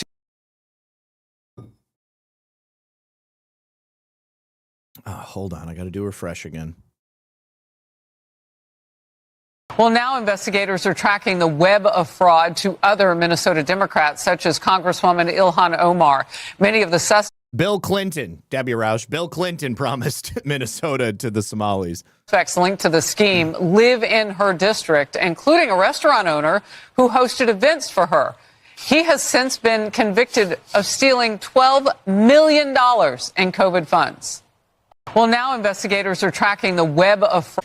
So at least one of the people connected to $12 million worth of fraud are directly connected to Ilhan Omar and her husband's firm. A variety of Somali-linked networks were engaging in this type of fraud, and Ilhan Omar was right there in the middle of it. Now, one thing that was just announced by Secretary of State Marco Rubio is essentially a shutdown of the foreign aid pipeline that was going to NGOs previously. Take a listen to Marco Rubio describing what we're going to be doing differently now. What we learned over time, and especially after coming here, is that oftentimes, and I'm oversimplifying it, but this is an accurate description, what would happen is we would go to a country and say, we're going to help you with your health care needs. Then we would drive over to Northern Virginia somewhere, find an NGO, one of these organizations, give them all the money, tell them go to this country and do their health care program for them. That NGO would then take about, some percentage of that money for their overhead and administrative costs. And by the time it got down to it, the host country had very little influence. It was sort of imposed on them. And only a percentage of the overall money ever actually reached the patients and the people on the ground. The rest of that money, of course, being used for overhead at the non-governmental organization, would also end up getting donated into the coffers of Democrat politicians and left-wing causes, other NGOs spread here and then around the world. That we were trying to help because of these costs. This makes no sense. So why are we hiring American and international NGOs to go into other countries and run healthcare systems that are parallel and sometimes in conflict with the healthcare systems of the host country? If we're trying to help countries, help the country. Don't help the NGO to go in and find a new line of business. And so that's what the model that we're breaking. We're not doing this anymore. We are not going to spend billions of dollars funding the NGO industrial complex while close and important partners like Kenya are either have no role to play or have very little influence over how healthcare money is being spent. So, although this is a good thing, obviously, I would be a little bit more positive about it if we were just not going to be pumping money into countries, putting good money after bad. There has to be conditions that goes along if the United States is going to be engaging in any aid whatsoever. But largely, I am not in favor of foreign aid, and I don't think that we need to be pumping money into anybody else's nation at all. It remains to be seen now that the national security plan that I was mentioning at the beginning of the show has been published, how this announcement from Marco Rubio is actually going to play out in real time. I don't think they're in conflict, but it would appear that President Trump's plan to secure American sovereignty, independence, and dominance in the coming years is going to have to give a major restructuring to things like this. And cutting off the NGO pipeline is a huge part of that. Now, little bit more information about Minnesota. In regards to the NGO pipeline, it's been determined that 24 different nonprofits that have been operating openly in Minnesota are not even registered. They haven't done their paperwork. Now, the state says this is a major red flag, but anyways, Minnesota sent these NGOs over $24 million. Now, there was a reporter who tried to contact some of these NGOs, and a number of them just completely disappeared. They just vanished off the face of the earth. 24 organizations identified by 5 investigates show that they received state money, but they are not registered with the state attorney general's office. And the state says that those registered may be a red flag. This is not a possible red flag. This is a huge red flag. And it plays directly into every other scheme that we've been talking about. 5 investigates found lawmakers gave money to some organizations that may be in violation of state law. This state-of-the-art building in St. Paul is the new modern home for the nonprofit 30,000 Feet. It's one of 24 organizations identified by 5 investigates that received state money, but that are not registered with the state attorney general's office. Most charities that have these big Donate Here buttons on their websites are required to register so you can see their financial health. The state says those not registered may be a red flag. How is it not a red flag? And if somebody is donating to an organization thinking that they're donating to a 501c3 or something like that, when they go to do their taxes, when they go to report their charitable donations, they're going to get flagged for having donated or claiming a donation to an organization that does not actually have the paperwork in place. And how is it that the state of Minnesota is handing out money to organizations that are not even registered? That simply should not be happening. But again, this is Minnesota. Now, I want to be very clear. I don't think Minnesota is unusual. I think that Minnesota is merely the first place that we are ripping off the Band-Aid and fully exposing what's happened because, obviously, Tim Walz and the Somali community have a major problem. So tell me what happened. We had lapse. I think we were supposed to have wet signatures. So by the time we figured out that we didn't have the wet signatures, we had lapsed within the AG office. Okay. And have you fixed it since? Yep, we have fixed it. Yep, we're active. This nonprofit is far from alone. Our review found that since 2024, nearly $20 million in state money is going to dozens of unregistered organizations. We brought our findings to Speaker of the House, Lisa Dameth. Is the state not checking this before they hand out public dollars? It doesn't sound like the state is doing a very good job checking, and that's something that will need to change. About half of them characterized it as a paperwork or accounting error and took steps to fix it after we started asking questions. But 7 organizations never responded to at least 3 emails asking about their registration status, including Kajug, a group serving Somali kids that received more than $700,000 since last year. Not only is the nonprofit not registered, but it now appears to be MIA. Maybe it was an oversight. Maybe there was nothing nefarious. In the state of Minnesota, with the level of fraud that we have in this state, it brings into question Why aren't we doing a better job on the state side within our own agencies and departments? In fact, we found there is no law that requires lawmakers or state agencies to verify first that a nonprofit is registered with the AG's office. That includes the Department of Employment and Economic Development. That is absolutely unacceptable. The reason this is being allowed to perpetuate is because many people are getting filthy rich. And that would include politicians operating within Minnesota state government. Now, let's talk about the autism fraud, because we've touched on this on a couple of different occasions, but we haven't shown a real breakdown of the amount of money that has been flowing into these organizations. 1 in 5 autism centers in Minnesota have been under investigation for fraudulently billing Medicaid. This is a huge problem. The rates of diagnosed autism in Minnesota among the Somali community have exploded.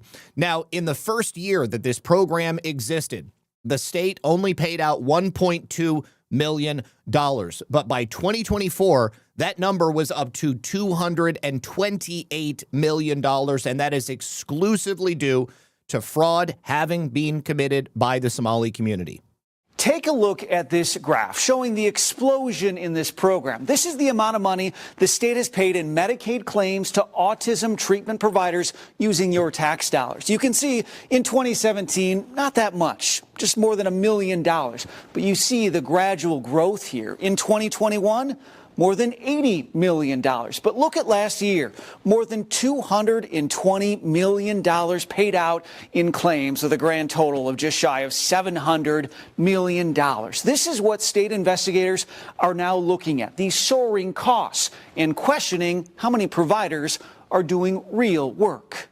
It makes me sad for the families. Dr. Eric Larson has dedicated his life to helping families with autism, running LaVos Institute Midwest here in Minneapolis. He even helped the state stand up its autism program a decade ago. The only reason we're delivering the services is because families worked so hard over the past 30 years to develop this program. But now that program is in the crosshairs of state investigators. As 5 Investigates first reported, 1 in 5 autism centers in the state is now under an investigation after a new crackdown on fraud. How do you explain that big of a number of open investigations? Yeah, there was such a high need for autism services in Minnesota when There wasn't that high of a need for autism services.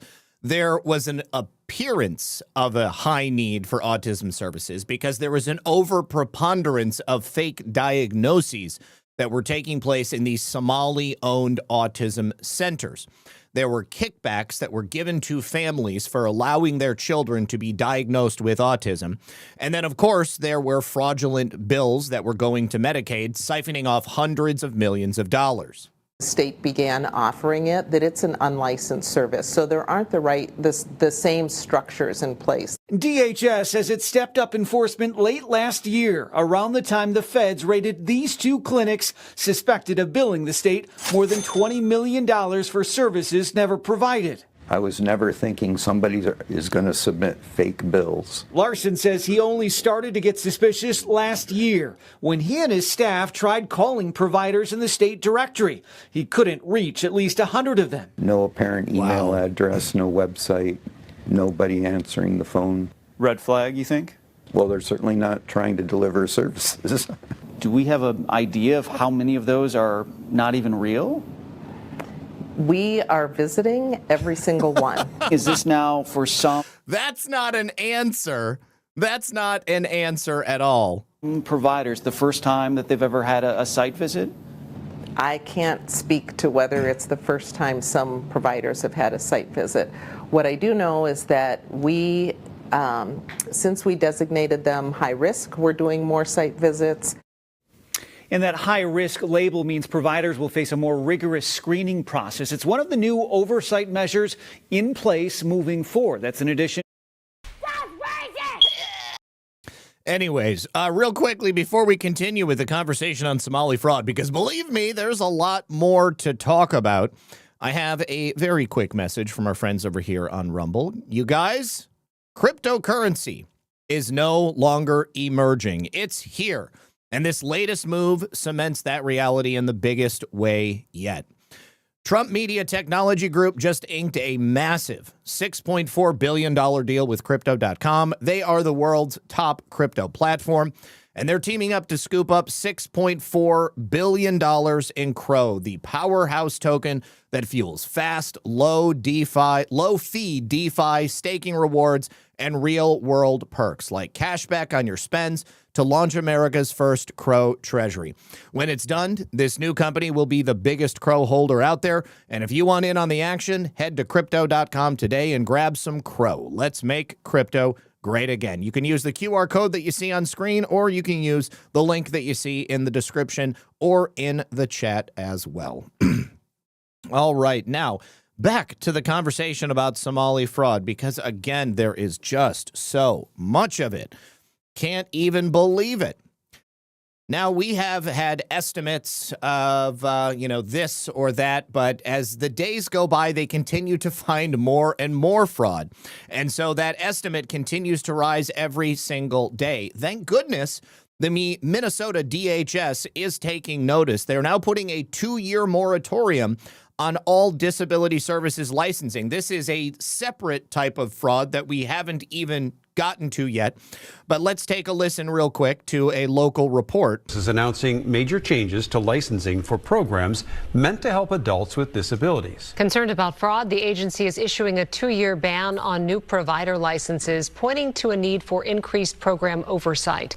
Now, this would tie into the story that we learned about maybe 2 weeks ago, where the gentleman with a disability was being billed for daily visits and nobody was coming to check up on him.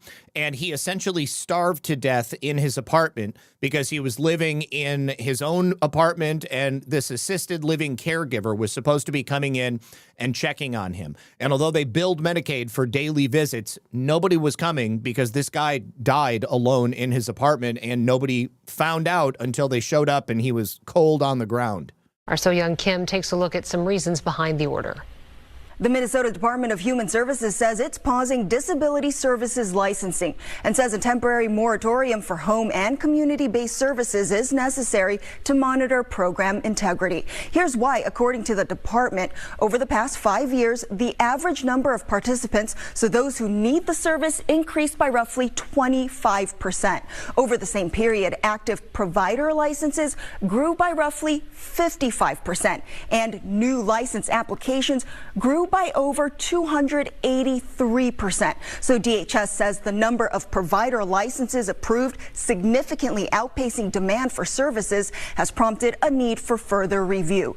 The department says during this pause, it'll stop accepting new license applications, stop issuing new licenses, and may even cancel existing applications. So when will this moratorium go into effect? Starting next month on January 1st. It's anticipated to run for 24 months, ending on December 31st, 2027. And the department says most services under this umbrella are funded under Minnesota's Medicaid waiver programs. During this licensing pause, exceptions will be considered for certain requests from counties, tribal nations, or case managers. Reporting in the studio. All right. Now, G. Fontez says, if these states deny their voter rolls, courts could tie up the midterm results to a practical stalemate for at least as long as it takes SCOTUS to step in, and some may still deny them. So I agree that is a possibility that they may try, and I'm thinking they likely will attempt to tie this up in court for as long as possible. But considering the sensitivity and the timing of this, undoubtedly the DOJ is going to be pushing for rushed decisions on all of this. And I do have confidence that we're going to have this particular issue taken care of before the midterms, because if we don't, then obviously the circumstances you suggest might happen could be dire. Now, Joel Peterfan says, my wife is Vietnamese, and if most of the immigrants in our country had come from Vietnam in the last 50 years, America would be fantastic. Yeah, I went to a Catholic school when I was a kid. There were quite a few Vietnamese families that had come here after the end of the Vietnam War, and all the kids were great. All the families were great. Everybody was totally psyched to be an American. Lee Walden says, I too can vouch for our fellow Vietnamese neighbors. Terrific, hardworking families, love gardening, always give a big smile. Yeah, you never hear about Vietnamese gangs raping kids or slinging drugs, or, all of those things like that. Cyrus the Great says, why do all these Somalis look like llamas? Did you see that video yesterday? There was a video going around of this woman and her husband at a petting zoo with llamas coming up to the car, and she was feeding the llamas, and the husband's like, now feed the Somali pirate looking one. And she turns and looks at him and starts laughing, and she says, I'm the captain now. Oh my God, we were dying.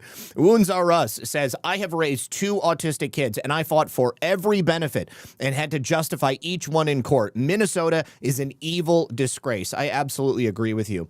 Surter says, maybe the Marines need to make another trip to the shores of Tripoli. Just saying.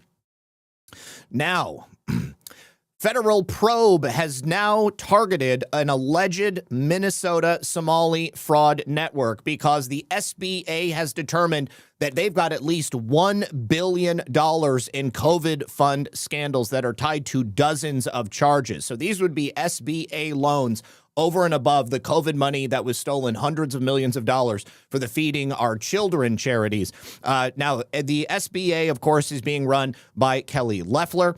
They are actively investigating a network of Somali groups throughout the state of Minnesota that are tied to this COVID fraud scandal, showing the alleged systemic failures and mismanagement of Governor Walz's team and the properly auditing and failure to properly audit public funds. Numerous individuals and nonprofits indicted in the $1 billion Minnesota COVID fraud scandal, including Feeding Our Future, also received SBA PPP loans in addition to other state and federal funding, Kelly Loeffler said. I have ordered an investigation into the network of Somali organizations and executives implicated in these schemes. Despite Governor Walz's best effort to obstruct, SBA continues to work to expose abuse and hold perpetrators accountable, full stop. Now, an SBA spokesperson has also said that the agency is investigating all individuals and organizations indicted as part of this $1 billion Minnesota COVID fraud scheme to identify any that may have also fraudulently obtained these PPP loans, evaluating their citizenship status, the legitimacy of their nonprofit work, and any other requirements for eligibility. The agency will provide additional details as the scope of the fraud across these Somali networks are uncovered, and remains committed to clawing back all funding that was illegally obtained on behalf of American taxpayers. Of course, President Trump said that Somali community in Minnesota is garbage, and people didn't like that. But every day that we learn about more fraud that has taken place, I find it harder and harder to object to anything President Trump said. Now, we also have another word from Dr. Oz about the $1 billion in Medicaid fraud that has come from CMS in Minnesota. Let's hear what they are doing about it at CMS. How did this happen? Well, Medicaid programs are run by the states, which in Minnesota means the Tim Walz administration. Governor Walz and the state's other Democrats rely on Somali votes to get elected, so they decided to look the other way because they were afraid of, quote-unquote, political backlash. Don't take my word for it. That's what a Somali-American fraud investigator told the New York Times. When these scammers realized that nobody was guarding the cash register, they went gangbusters. One program designed to provide housing stabilization assistance to patients ballooned to $104 million, when 4 years ago it was projected to cost only $2.6 million. Some of these taxpayer funds may have even ended up in the hands of a Somalian terrorist group. Scary stuff. When CMS became aware of the housing program situation, Minnesota insisted it could clean up its own mess. A few months ago, it admitted it could not. So we stepped in to shut down the fraud-infested housing initiative. Today, we're taking action on more than a dozen other programs, which I've outlined in the post below. Our message to Walz is clear. Either fix this in 60 days or start looking under your couch for spare change, because we are done footing the bill for your incompetence. This administration will never stop fighting to protect the vulnerable Americans who rely on these programs and the taxpayers who fund them. So the money pipeline is being shut down to Minnesota. All right, so this is what they are being asked to do. If they can't do this, then the United States government, federal government, is taking over. They have to provide weekly updates to CMS on how the state is stopping fraud. They have to freeze enrollment of all high-risk providers for 6 months. They have to confirm all providers in place are legitimate or they have to be removed. And they have to send CMS a corrective plan on how these issues are going to be prevented from happening again. If they're not satisfied, they are going to stop paying the federal share of all of these programs. I don't think that Minnesota, little Somalia, is going to be able to do what they are being asked to do. Now, we keep hearing different numbers being floated. The new total of potential Somali fraud taking place under Tim Walz is upwards of $8 billion. $8 billion. And this is based upon the whistleblowers from the Minnesota DHS who have been trying to alert the Walz administration and Attorney General Keith Ellison for years. Take a listen.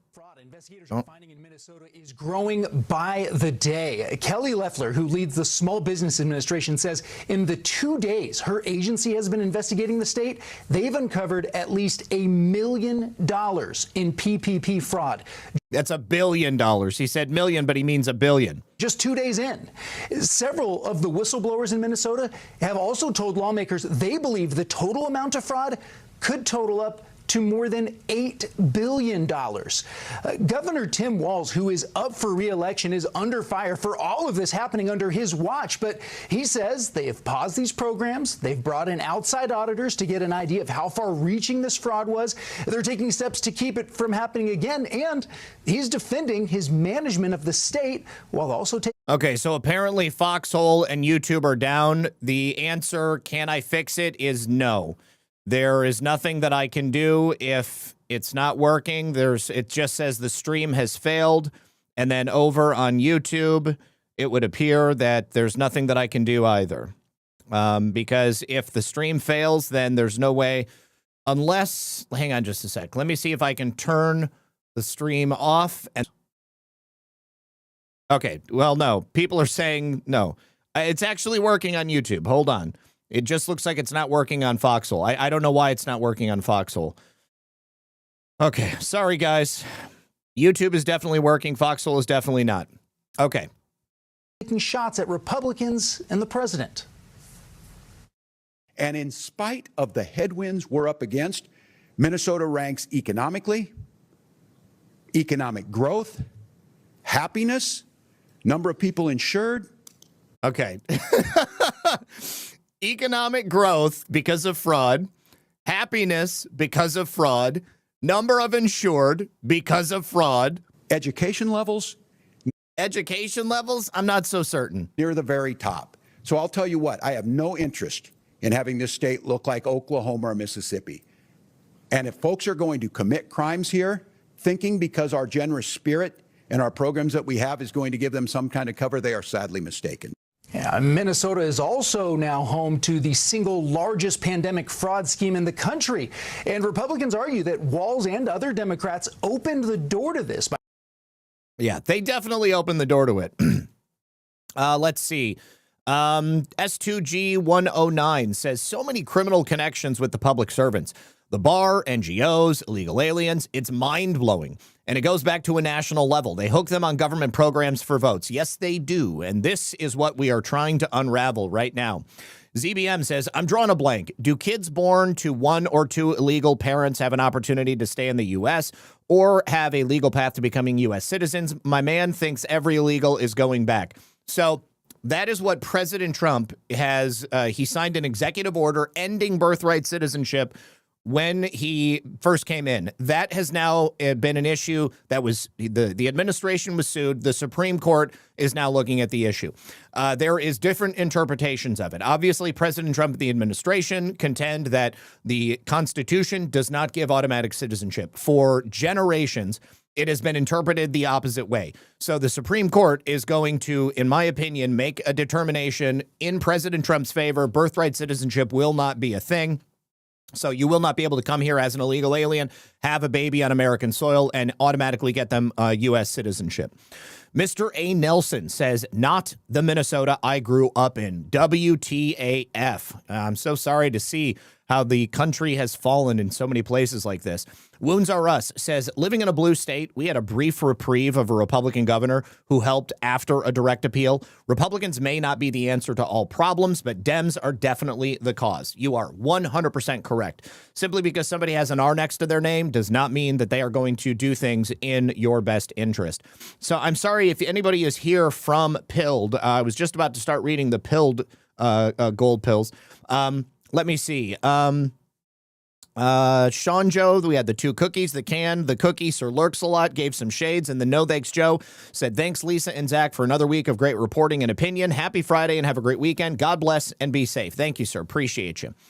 All right. Now, James Comer has also said, just as I suggested a few moments ago, Minnesota is not the only place this is happening. What's happening in Minnesota, the fraud that's being uncovered, is the tip of the iceberg. And now they are also looking at other states to determine just how widespread the fraud is. If I had to guess, I would say it's happening in every single state across the nation. So clearly, James Comer is the chair of the House Oversight Committee. He indicated that other blue states are now being investigated for similar problems. This is likely the reason why so many blue states have been reluctant to hand over their SNAP rolls, reluctant to hand over their voter registration rolls. They know that if these are examined, then the data is going to uncover huge amounts of fraud, abuse, illegal aliens on the voter rolls, et cetera, et cetera. If things are this bad in Minnesota, just imagine how bad they are likely in California or in New York. Let's hear from Jim Comer real quick. So let's bring in the chairman of the House Oversight Committee, James Comer, for more on this. Mr. Chairman, good to talk to you, and thanks for taking the time today. I just want to put up on the screen here some facts and figures so folks at home can truly understand the depth of the fraud here. This was in the Minnesota Housing Stabilization Program. The predicted cost was $2.6 million annually. You can see the actual costs there eclipsed by at least 10 times, closing in on 50 times. First half of 2025, they spent $61 million on other examples of alleged fraud. Feeding Our Future program, $250 million. Autism treatment, $14 million. Medicaid, $18.5 million for services that were never provided. And allegations, Mr. Chairman, that Tim Walz, the governor of Minnesota, either turned a blind eye to this or actually empowered people to do this through political correctness. What do you want to know? So keep in mind that what the House Oversight Committee investigates can then be referred to the Department of Justice as a criminal referral for people to be charged. And we've already got hundreds of whistleblowers coming forth to say that Tim Walz knew, he did nothing. A.G. Ellison knew, did nothing. We are finding out daily that Ilhan Omar has direct ties to a number of these people. So all of them are going to be investigated by the Oversight Committee. All of them, in my opinion, are going to be referred to the Department of Justice for criminal charges. Well, first of all, what you're going to see is the fraud entailed a whole menu of government programs, social programs, and that's kind of the mojo for the Democrat Party now. They want to put more and more money into social programs, but yet they refuse to accept responsibility for any type of waste, fraud, and abuse. What we know is the state employees in Minnesota rang the bell, they blew the whistle that there was massive fraud, and yet Tim Walz and Keith Ellison, the Attorney General, apparently turned a blind eye to that for fear of political retaliation from the large voting bloc of Somalis. Yeah, well, you just pointed that out, what the employees of the state were saying. This is from the Minnesota Department of Human Service employees.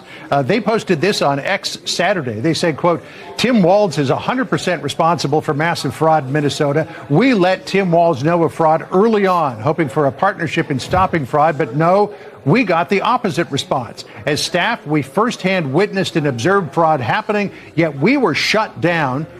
Keep in mind, the people who they were reporting this fraud that they were finding to were, instead of reporting it to higher levels or stopping it from taking place, they were instead using military intelligence tools to track these people down and make them pay.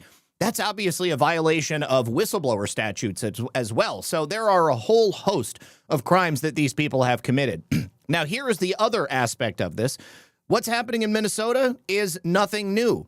Here, for personal use, using the money to set up a fraudulent child care client and then providing a kickback. My freaking computer is not responding. So, in 2018, now former Republican Congressman Jason Lewis was calling for stricter enforcement because he called out the scamming that was happening in the Somali community, this time among Somali daycares. Take a listen.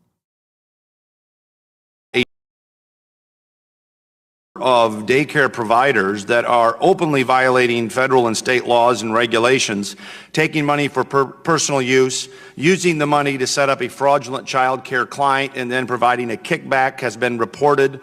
This is a major issue. There are allegations that, well, not just several, you've got 23 child care or daycare centers either closed or under investigation. The fraud may go as high as $100 million. Now think about that. In fiscal year 2018, Minnesota. Isn't that quaint? As high as $100 million back in 2018. Now we're talking $8 billion. Minnesota received $120 million in federal funding.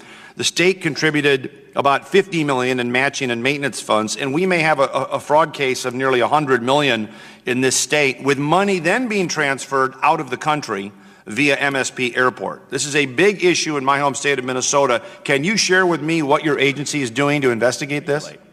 And I'm just wondering if we could not come up with some form of stricter enforcement to monitor the states that are receiving these funds to make certain that there's some sort of oversight here. Thank you for your testimony today. I yield back. Thank you very much, Mr. Lewis. All right. Obviously, nothing was done about it at that time because the Somali voting bloc was very useful to Democrats. Now, I keep saying that these people are invaders. They are not assimilators. They do not want to become Americans. They don't want to live under American law. A journalist in Minnesota just recently spent a full day with Somalians in Minneapolis, and what he found was that every single one of them prefers Sharia law over American law. They would rather live in Somalia under Somalian conditions, but gather the benefits of living in a free country. Neighborhood of Minneapolis. Do you feel more comfortable living under American law, or do you feel more comfortable living under Sharia law? Sharia law. I'm a Muslim. I prefer Sharia law. Right. Sharia law, yes. You prefer Sharia law over American law? Of course, yeah. Of course, yeah. And do you find feel the same way? Yeah, of course. If you're Muslim, yeah. He can make his daughter marry somebody. Yeah, he can. Yeah, he can. He has the authority, you know? The authority to that. Yeah, to do that, yeah. So here, how young do you think it's okay? Yeah, 15. Is it right to kill somebody who insults Muhammad? Yeah, because she is just, she hid the religion, I understand. But she shouldn't pick up the prophet, you know? So you understand why people would want to attack her? Yeah. If you had a choice, would you rather live here or would you rather live in the Muslim country? I'd rather live in a Muslim country with my people. Would you prefer to live in America or prefer to live in Somalia? For me, I think it's Somalia. I would rather live in Somalia. I'm not Americanized. I just speak fluent, and I'm, you know what I mean? I'm articulate, and I can articulate what I'm trying to say, you know what I mean? That's about it. But other than that, I mean, as far as my culture and my preferences and everything, it's still Somali, you know what I mean? Even though here you have all the freedom and stuff like that? And even though I have all the freedom. I think life might be better in Somalia than here. Because now you have the freedom of it, of practicing your religion, right, while working and doing your other things. Go back. Why are you here? The only reason they're here is so that they can scam. They want to steal. They want to rob, they want to rape, they want to take advantage of America, of every positive thing that America has to offer. They're too stupid to realize that if they make America like Somalia, all of the things that they came here for are no longer going to exist. Now, I showed you the video earlier of Ilhan Omar and Tim Walz's Somalia buddy getting arrested. ICE is in Minnesota. They are on the ground. They've been doing investigations there for months. They just simply haven't broadcast it. So here is Trisha, what is her last name? Trisha McLaughlin from DHS, just giving us a little update on the actions of ICE in Minnesota. out of Minneapolis. ICE is already on the ground there. USCIS has been doing investigations there for months about immigration fraud. What we're seeing on the ground as far as these immigration cases is that nearly half of them have resulted in fraud or some other defrauding of the system, which is a huge problem. Charges are coming, but on the ICE has already made dozens and dozens of arrests, including a convicted murderer, convicted gang members who have just been released back onto Minneapolis' streets to terrorize their people. And it's such a shame that Tim Walz and the mayor there turn a blind eye and are really complicit in what's happening to Minneapolis. So Secretary Noem is laser focused on this issue, and we're going to bring real results, not just for President Trump, but for the American people. Amen. Make it happen. I know that this occurred over many decades. It's going to take some time, but ICE wants you to know you're going home. I love these guys. I love whoever is running these government accounts. They've got their vehicles and their gear all kitted out for Christmas. Send them home. Home. There you go, boys. Now, some of those people that they should take a look at. Check this out. A Somalian who ran for Minneapolis City Council in November of 2023, Nasri Warsami, is now being exposed by other Somalians in the community for committing immigration fraud alongside his siblings. His brother was reportedly brought to the U.S. through an Ilhan Omar-style marriage fraud, and this witness says his sister illegally brought him to the U.S. by claiming that he was her husband. This guy has multiple fake identities, multiple fake marriages, so multiple immigration violations. Now, it just goes to show you that not every Somalian who is living here in America is like this guy. Okay, so the problem here is that these two men are not registered in the United States as siblings. They entered the U.S. illegally and are staying here illegally, and they got their papers in a fraudulent way. I can prove this, and I have all the evidence for anyone who needs it. This guy is registered as Nasri Warsami in the U.S., the guy on my right where I'm pointing. Warsami is his mother's grandfather. His uncle brought him into this country by claiming he was his biological son. His uncle brought him and other family members here the same way. There's another man named Gersil. His sister brought him into the U.S. by claiming he was her husband. Nasri and Gersil are siblings from the same mother and father. They are not in the United States under their real names. They are falsely using the different names and different surnames as fraudulent identities. That is illegal. This point is important to understand. All right, so hopefully the DHS is paying attention. I'm just going to quote tweet this at DHS Gov at USCIS at Commander Bovino. Oh, shoot. Hold on.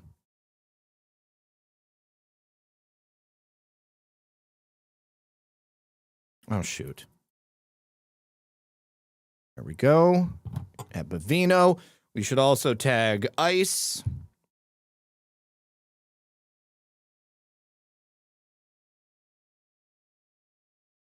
What is the ICE account? Is it IceGov? There we go. IceGov. Who else should I tag, guys? Who else should I tag? DHS, USCIS, Commander at Large, IceGov. I think that's probably pretty good. Take note. Hashtag Minnesota Somali fraud. There we go. All right, there we go. Get them, boys. You guys know what to do. All right. Okay, now we also have a report coming in as a result of ICE operations. The Mall of America, which is now really the Mall of Little Mogadishu, normally bustling with people, is basically empty because the Somalians who had previously been going there and roving gangs of criminals don't want to go outside because they're afraid they're going to get arrested. A lot of people haven't been leaving their home for work or making a living, so it's very unfortunate and very sad. I feel like it's sad to see Inside right now, this is very empty for this area, especially this place to be this quiet, nobody walking around, I think is insane. Sarah, we went to Carmel Mall. That's really the heart of the Somali community here in Minneapolis. It is normally bustling. There are people everywhere as these shop owners, try to make a living here in America, and it was virtually empty. Most of the people that we spoke with were people who work there, and that was pretty jarring for the people who know that that is normally a very vibrant place. The city says that they are doing everything they can to try to protect citizens. For a lot of people haven't been. Anyways. It would be a real shame if all those people went out of business because all the scammers are not coming around to spend their money. People like this guy, Abdullah Qadir Sharif Abdi. He was a criminal illegal from Somalia. Trisha McLaughlin actually mentioned him. He's also a Vice Lords member and a former Gangster Disciples member. He's got a long list of criminal convictions, but thankfully ICE got his ass off the streets of Minneapolis during Operation Metro Surge this week. And you can tell he's very obviously Somalian. So he is no longer on the streets. Also, you guys may remember Abda Mahat Billy Mohammed. He was that guy who had raped multiple women and young girls at some at gunpoint, and he had been let off by the Hennepin County District Attorney. He was a repeat sexual offender. He had also been charged with kidnapping, and he had pled guilty in 2 sexual assault cases in 2024, but he spent no time in prison. Well, AG Bondi has said that this Somali national in Minnesota is now charged with raping a minor and multiple adult women before being detained, only to be quickly released by a local court, after which he committed yet another rape. This horrific case illustrates how left-wing soft-on-crime policies and vetting failures put innocent people at dire risk. If Minnesota will not protect its own people, the Department of Justice will do it for them. So he is now being charged federally. Let's see. What are the actual charges? Well, I don't know. He's probably charged with rape and kidnapping and maybe the rape of a child. So good news. He's no longer going to be on the streets. The federal government has him. What's really funny is that the same district attorney, the Hennepin County District Attorney Mary Moriarty, who let this man off so that he could go rape a child, she has now made a statement after the DOJ has charged him federally, and she claims that this is now an attempt to politicize sexual assault prosecution to inflict further harm on our entire Somali community. Apparently, when you indict a Somalian for rape and kidnapping and the rape of a child, you indict all of us. You indict all Somalians. So here is the statement from Mary Moriarty defending her failure to secure any prison time for a serial rapist, child rapist, and kidnapper. Yesterday's DOJ press release is a clear attempt to politicize a sexual assault prosecution to inflict further harm on our entire Somali community. We know this is a political stunt because we are all well aware of the DOJ's track record on violence against women under the current administration. Those who actually prosecute sexual assault cases every day know there are significant evidentiary hurdles to obtaining a prison sentence that incapacitates the defendant so that they can't inflict more harm on the community. This office overcame the loss of critical witnesses to secure felony convictions against Mr. Mohammed earlier this year. What good is a felony conviction if it results in no jail time, no prison time? Because our case was substantially weakened, we could not get the prison sentence we wanted. Losing witnesses is one of the realities of prosecuting difficult sexual assault cases, something about which the current Justice Department knows little. While the DOJ performs politics at the expense of victims, our office provides actual support to victims every day by upholding victims' rights, providing culturally sensitive and trauma-informed services, and prioritizing victims' safety and needs. What about the victim that was raped after he got off without any prison time? The current federal administration is more adept at pardons for violent insurrectionists and drug traffickers than prosecutions.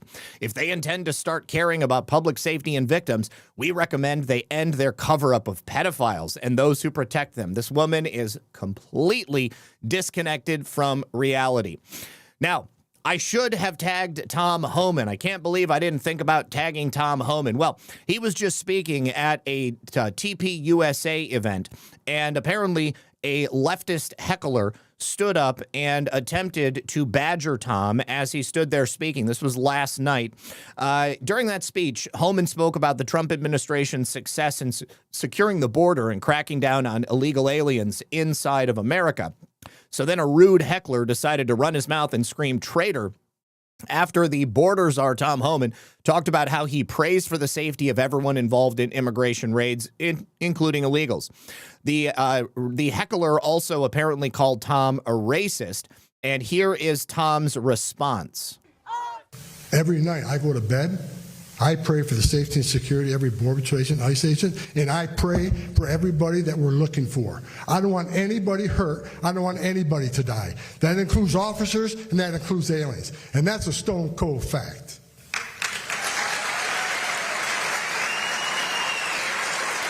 Call me what you want. I don't care. You know? Then, you know, sir, look, I want to take questions. I'll take questions in a little bit, but why don't you grow a backbone, put a Kevlar vest and a gun on your hip and go secure this border. Burn. So that yeah, obviously that dude's never going to do that. He just wants as many illegals here as possible.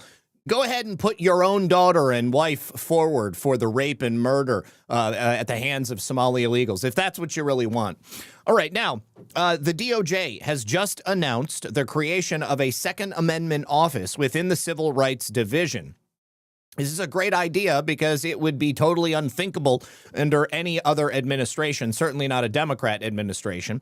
A lot of people on the left are fond of claiming that they support the Constitution in recent months by claiming that President Trump is not following the Constitution. But you never hear Democrats defending the right of law-abiding Americans to own firearms. They always want to get firearms off the streets and take them out of the hands of law-abiding citizens. It is the one civil right that they love to ignore.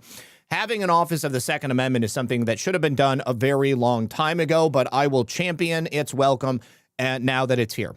The U.S. Department of Justice is, according to the information obtained by Reuters, creating a Second Amendment office in the Civil Rights Division. It will be called the Second Amendment Rights Section. It's expected to have opened, yesterday, the 4th? Yep. So the news about the creation of this Second Amendment office within the Civil Rights Division is because they are reorganizing the Justice Department, and the Justice Department's reorganization doesn't need any approval from Congress. All they have to do is notify Congress. According to the document that they sent out, the DOJ said the reorganization can be done using existing funds and personnel, and that the Office of Management and Budget does not object to the communication to Congress about this reorganization. Now, if you're shocked that the Trump administration is doing a Second Amendment protection office, then you're probably one of those people out there who doesn't understand what the Bill of Rights entails. And a former Civil Rights Division attorney is saying that the Civil Rights Division's new focus on the Second Amendment, which is far outside its longstanding mission, is it really? It's actually in the Constitution, is moving us further away from our nation's commitment to protecting all Americans' equal rights. Absolutely unfounded. This is a wonderful idea. You've got freedom of speech, and then you've got the right to bear arms. Both of those need to be protected equally. All of our rights need to be protected equally. And the government choosing to focus on one and not focus on the other, or stifle both, is obviously a wet dream that liberals have had for many, many years. Now, I'd like to bring you back to a new statement by Democrat Senator Mark Warner. He's actually parroting something I said yesterday, which is quite astounding. The only problem is that it is unironically casting disparagements on the last administration and the FBI under Christopher Wray.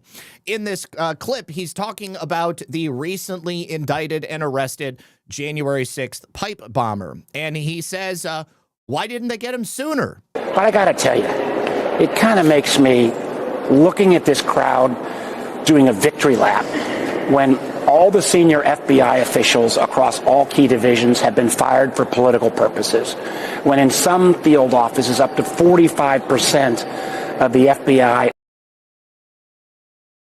things like counter-espionage and cyber have been assigned to do immigration cases. It's a little rich that they're saying America's safer. How much earlier could we have caught this guy? Well, if we would have been focusing on investigating real crimes and not investigating the comments of ordinary citizens or parents who were upset with the smut that was being taught to their children in schools, then we could have caught them a lot sooner.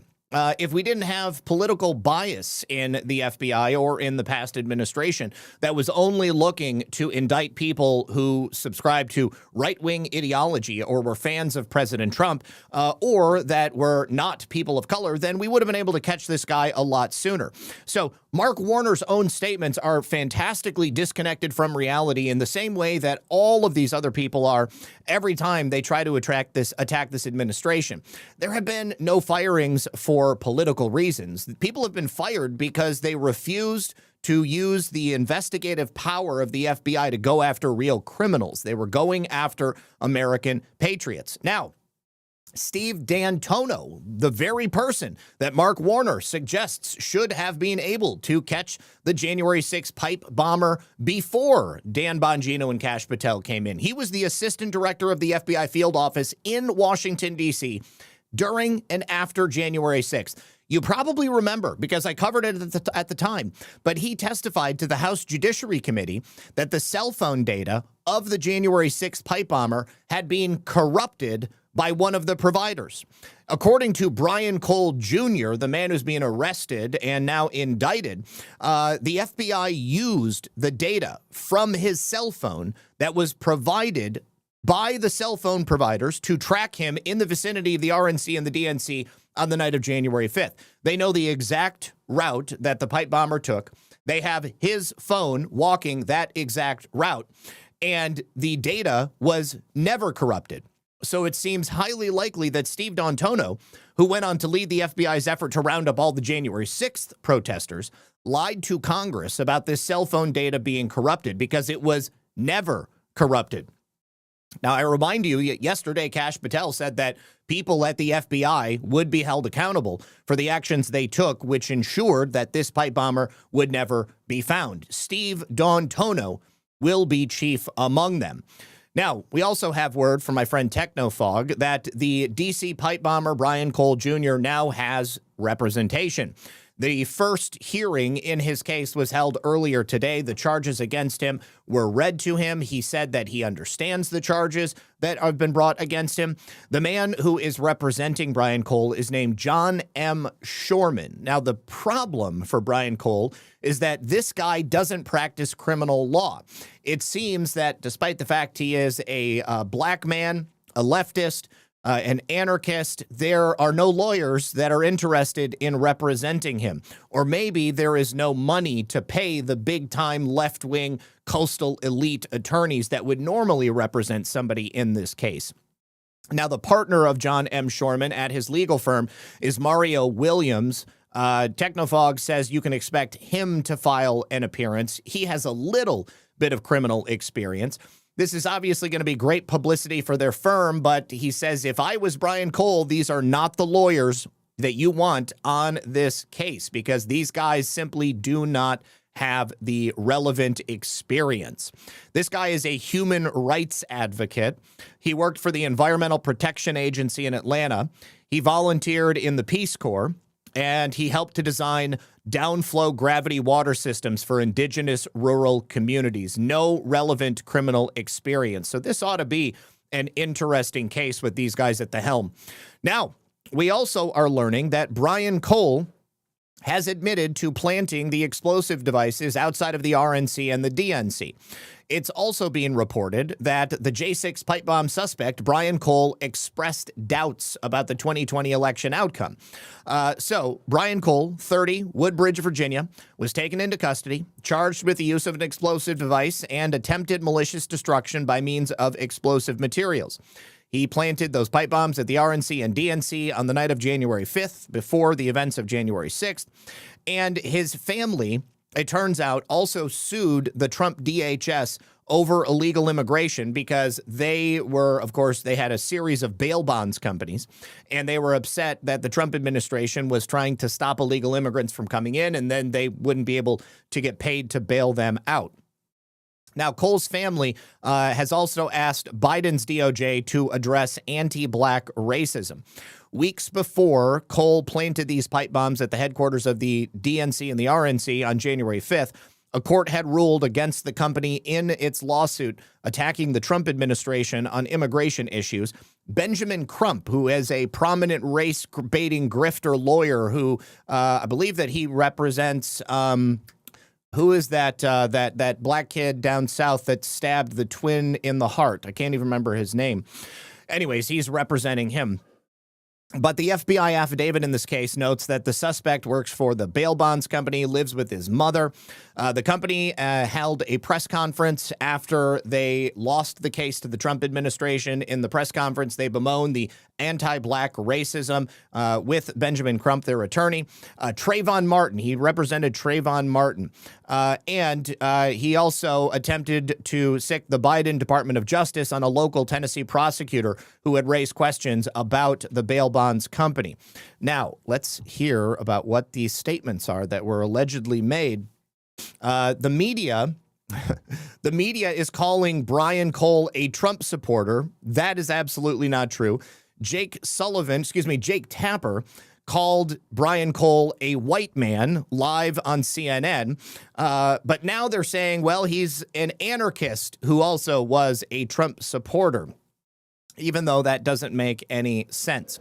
In this court appearance he made earlier today, he stood before a magistrate judge, and the FBI interviews that he is engaging with are continuing. So it's been said that the possible motivation is just a piece of information developed early in an active and ongoing investigation. But he made these statements about the 2020 election, and allegedly his support for Donald Trump may offer a hint at a possible motive for allegedly planting the pipe bombs, which did not detonate. I find that very, very difficult to believe that this guy would plant these pipe bombs and be a supporter of President Trump. Everything that we've seen seems to indicate that it's the exact opposite. And now here is Jake Tapper calling Brian Cole a white man. I don't know what possessed him to say this other than CNN is terribly dishonest. Oh, I gotta wait. Gotta wait for this commercial to finish up.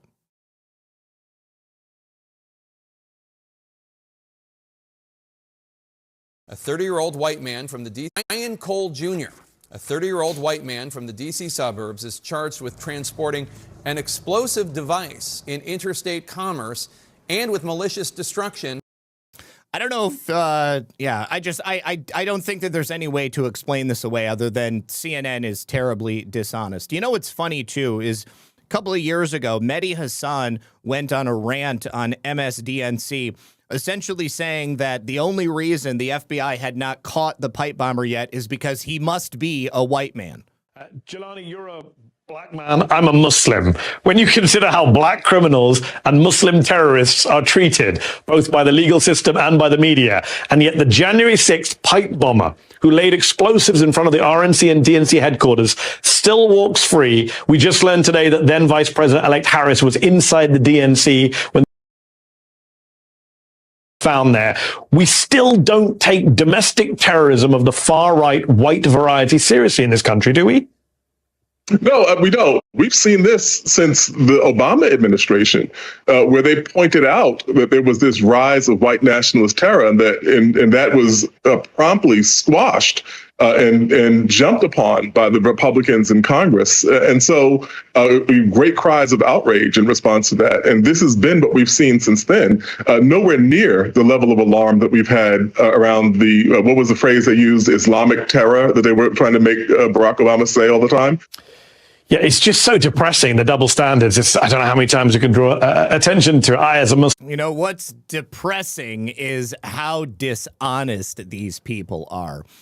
Let me say thank you to Dang Old Aggie, 50 cents for the swear jar. Thank you for the $20 donation. Mr. A. Nelson, Love Ice. Lee Walden says, since tar and feather is no longer accepted, can we just use duct tape and lots of it stocks should improve? S. Curry 57 says, FAFO. Thank you, sir. Appreciate you. All right. Now, I mentioned yesterday that the DOJ seemed to indicate that additional indictments, perhaps further arrests, may be coming. Senator Mark Wayne Mullen said earlier today that he was given a private briefing on this yesterday, and there is a lot more to this story. It is a far bigger investigation than is being reported yet. Let's take a listen. What will happen next? Come on. Oh, looks like Melody. Thank you so much for the donation over on Ko-Fi. Let me see if there's a message that's attached to it. If you guys want to support me on Ko-Fi, you can go to ko-fi.com/redpill78. You can give a donation on the page there, and then Trump will show up dancing on screen. It will say, "Make America Great Again." Your name will appear on screen, and I will read your message. Melody says, "Great to have the best newscast back." Thank you so much, Melody. You must be watching on YouTube then, so I appreciate that. I know that you're very, very close with Cash. You were one of the people, you were the guy who actually led Cash's nomination process in the Senate. You know, a lot of these victories, and I view this as a victory. I look at the affidavit and I'm like, man, you know, this is demonstrable. How are you ever going to be able to defend this in court? I mean, this, if they have all this evidence on the guy, and apparently we're only seeing like 5%, 2% of what they actually have, like then you know, you're going to have a tough time. You know, this is the guy, this is the individual in the backpack, you know, this is it. And so let him prove that case. What will happen next? I mean, what else is they keep teasing that there's so much more. Well, there is. What's the American people, and probably you and I both, kind of get impatient because they're like, let's go. Yeah. We got to remember it's been 10 months. Look at what they've done in 10 months.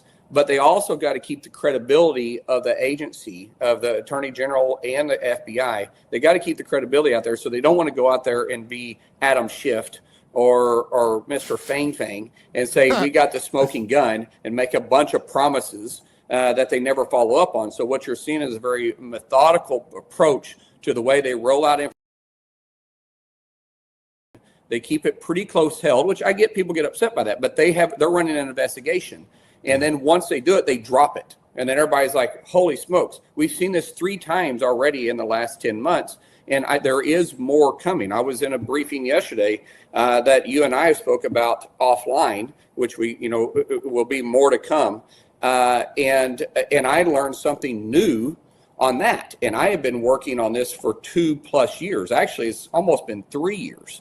And so, but I don't know the time frame on that when that comes out. We know we want to have something, and I know I'm being deceptive here, so give me a little bit of credit on your audience. But Benny does know what I'm talking about. But we're being very methodical on how we roll that out. But we'd love to have something out on that, early spring if we're ready to go. But it's a very big case that's been covered up by the previous administration.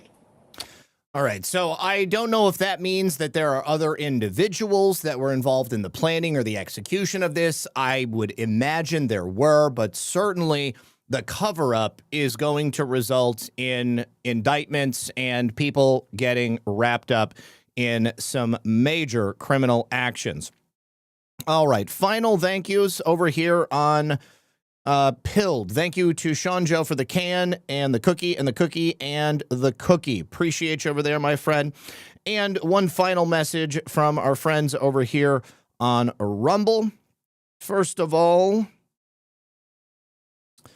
if you're looking for a smarter way to browse and enjoy your favorite content without the ads, you've got to get the Perplexity Pro bundle with Rumble Premium for just $19.99 a month when you sign up for a monthly subscription before December 31st. Normally, it's a $29.99 value. With Rumble Premium for only $19.99, you'll get an ad-free viewing experience across all your devices and access to exclusive premium content with no interruptions, just the videos and streams that you love anytime, anywhere. Plus, Perplexity Pro boosts your productivity with unlimited research, unlimited uploads, and exclusive member perks, and access to the latest and most advanced AI models for faster, smarter answers every day. You will save over 30% on this powerful bundle. Head to rumble.com/premium before December 31st to sign up and unlock your premium experience. You can use the QR code on screen or the link in the chat or on screen and below the video. Okay, and it sounds like somebody else just supported us over here on Ko-Fi. Let me do a quick refresh, and I will read the message. Cat RN. Thank you so much, Cat RN. She says, thank you for keeping us informed, Zach. Well, thank you, Cat. I appreciate you, and I'm glad that everybody's here. Thank you for hanging out with us. If you want to, you can join me tonight at 10:30 on Badlands Media for Only Lands. I'm going to be telling the story of when I catfished a Nigerian scammer, so you'll probably want to tune in for that. But otherwise, you can join me again Monday at 5 p.m. for another episode of Red Pill News Live. So until that time, good luck and God bless. And I'm going to, oh, hey, it looks like we're working over on Foxhole.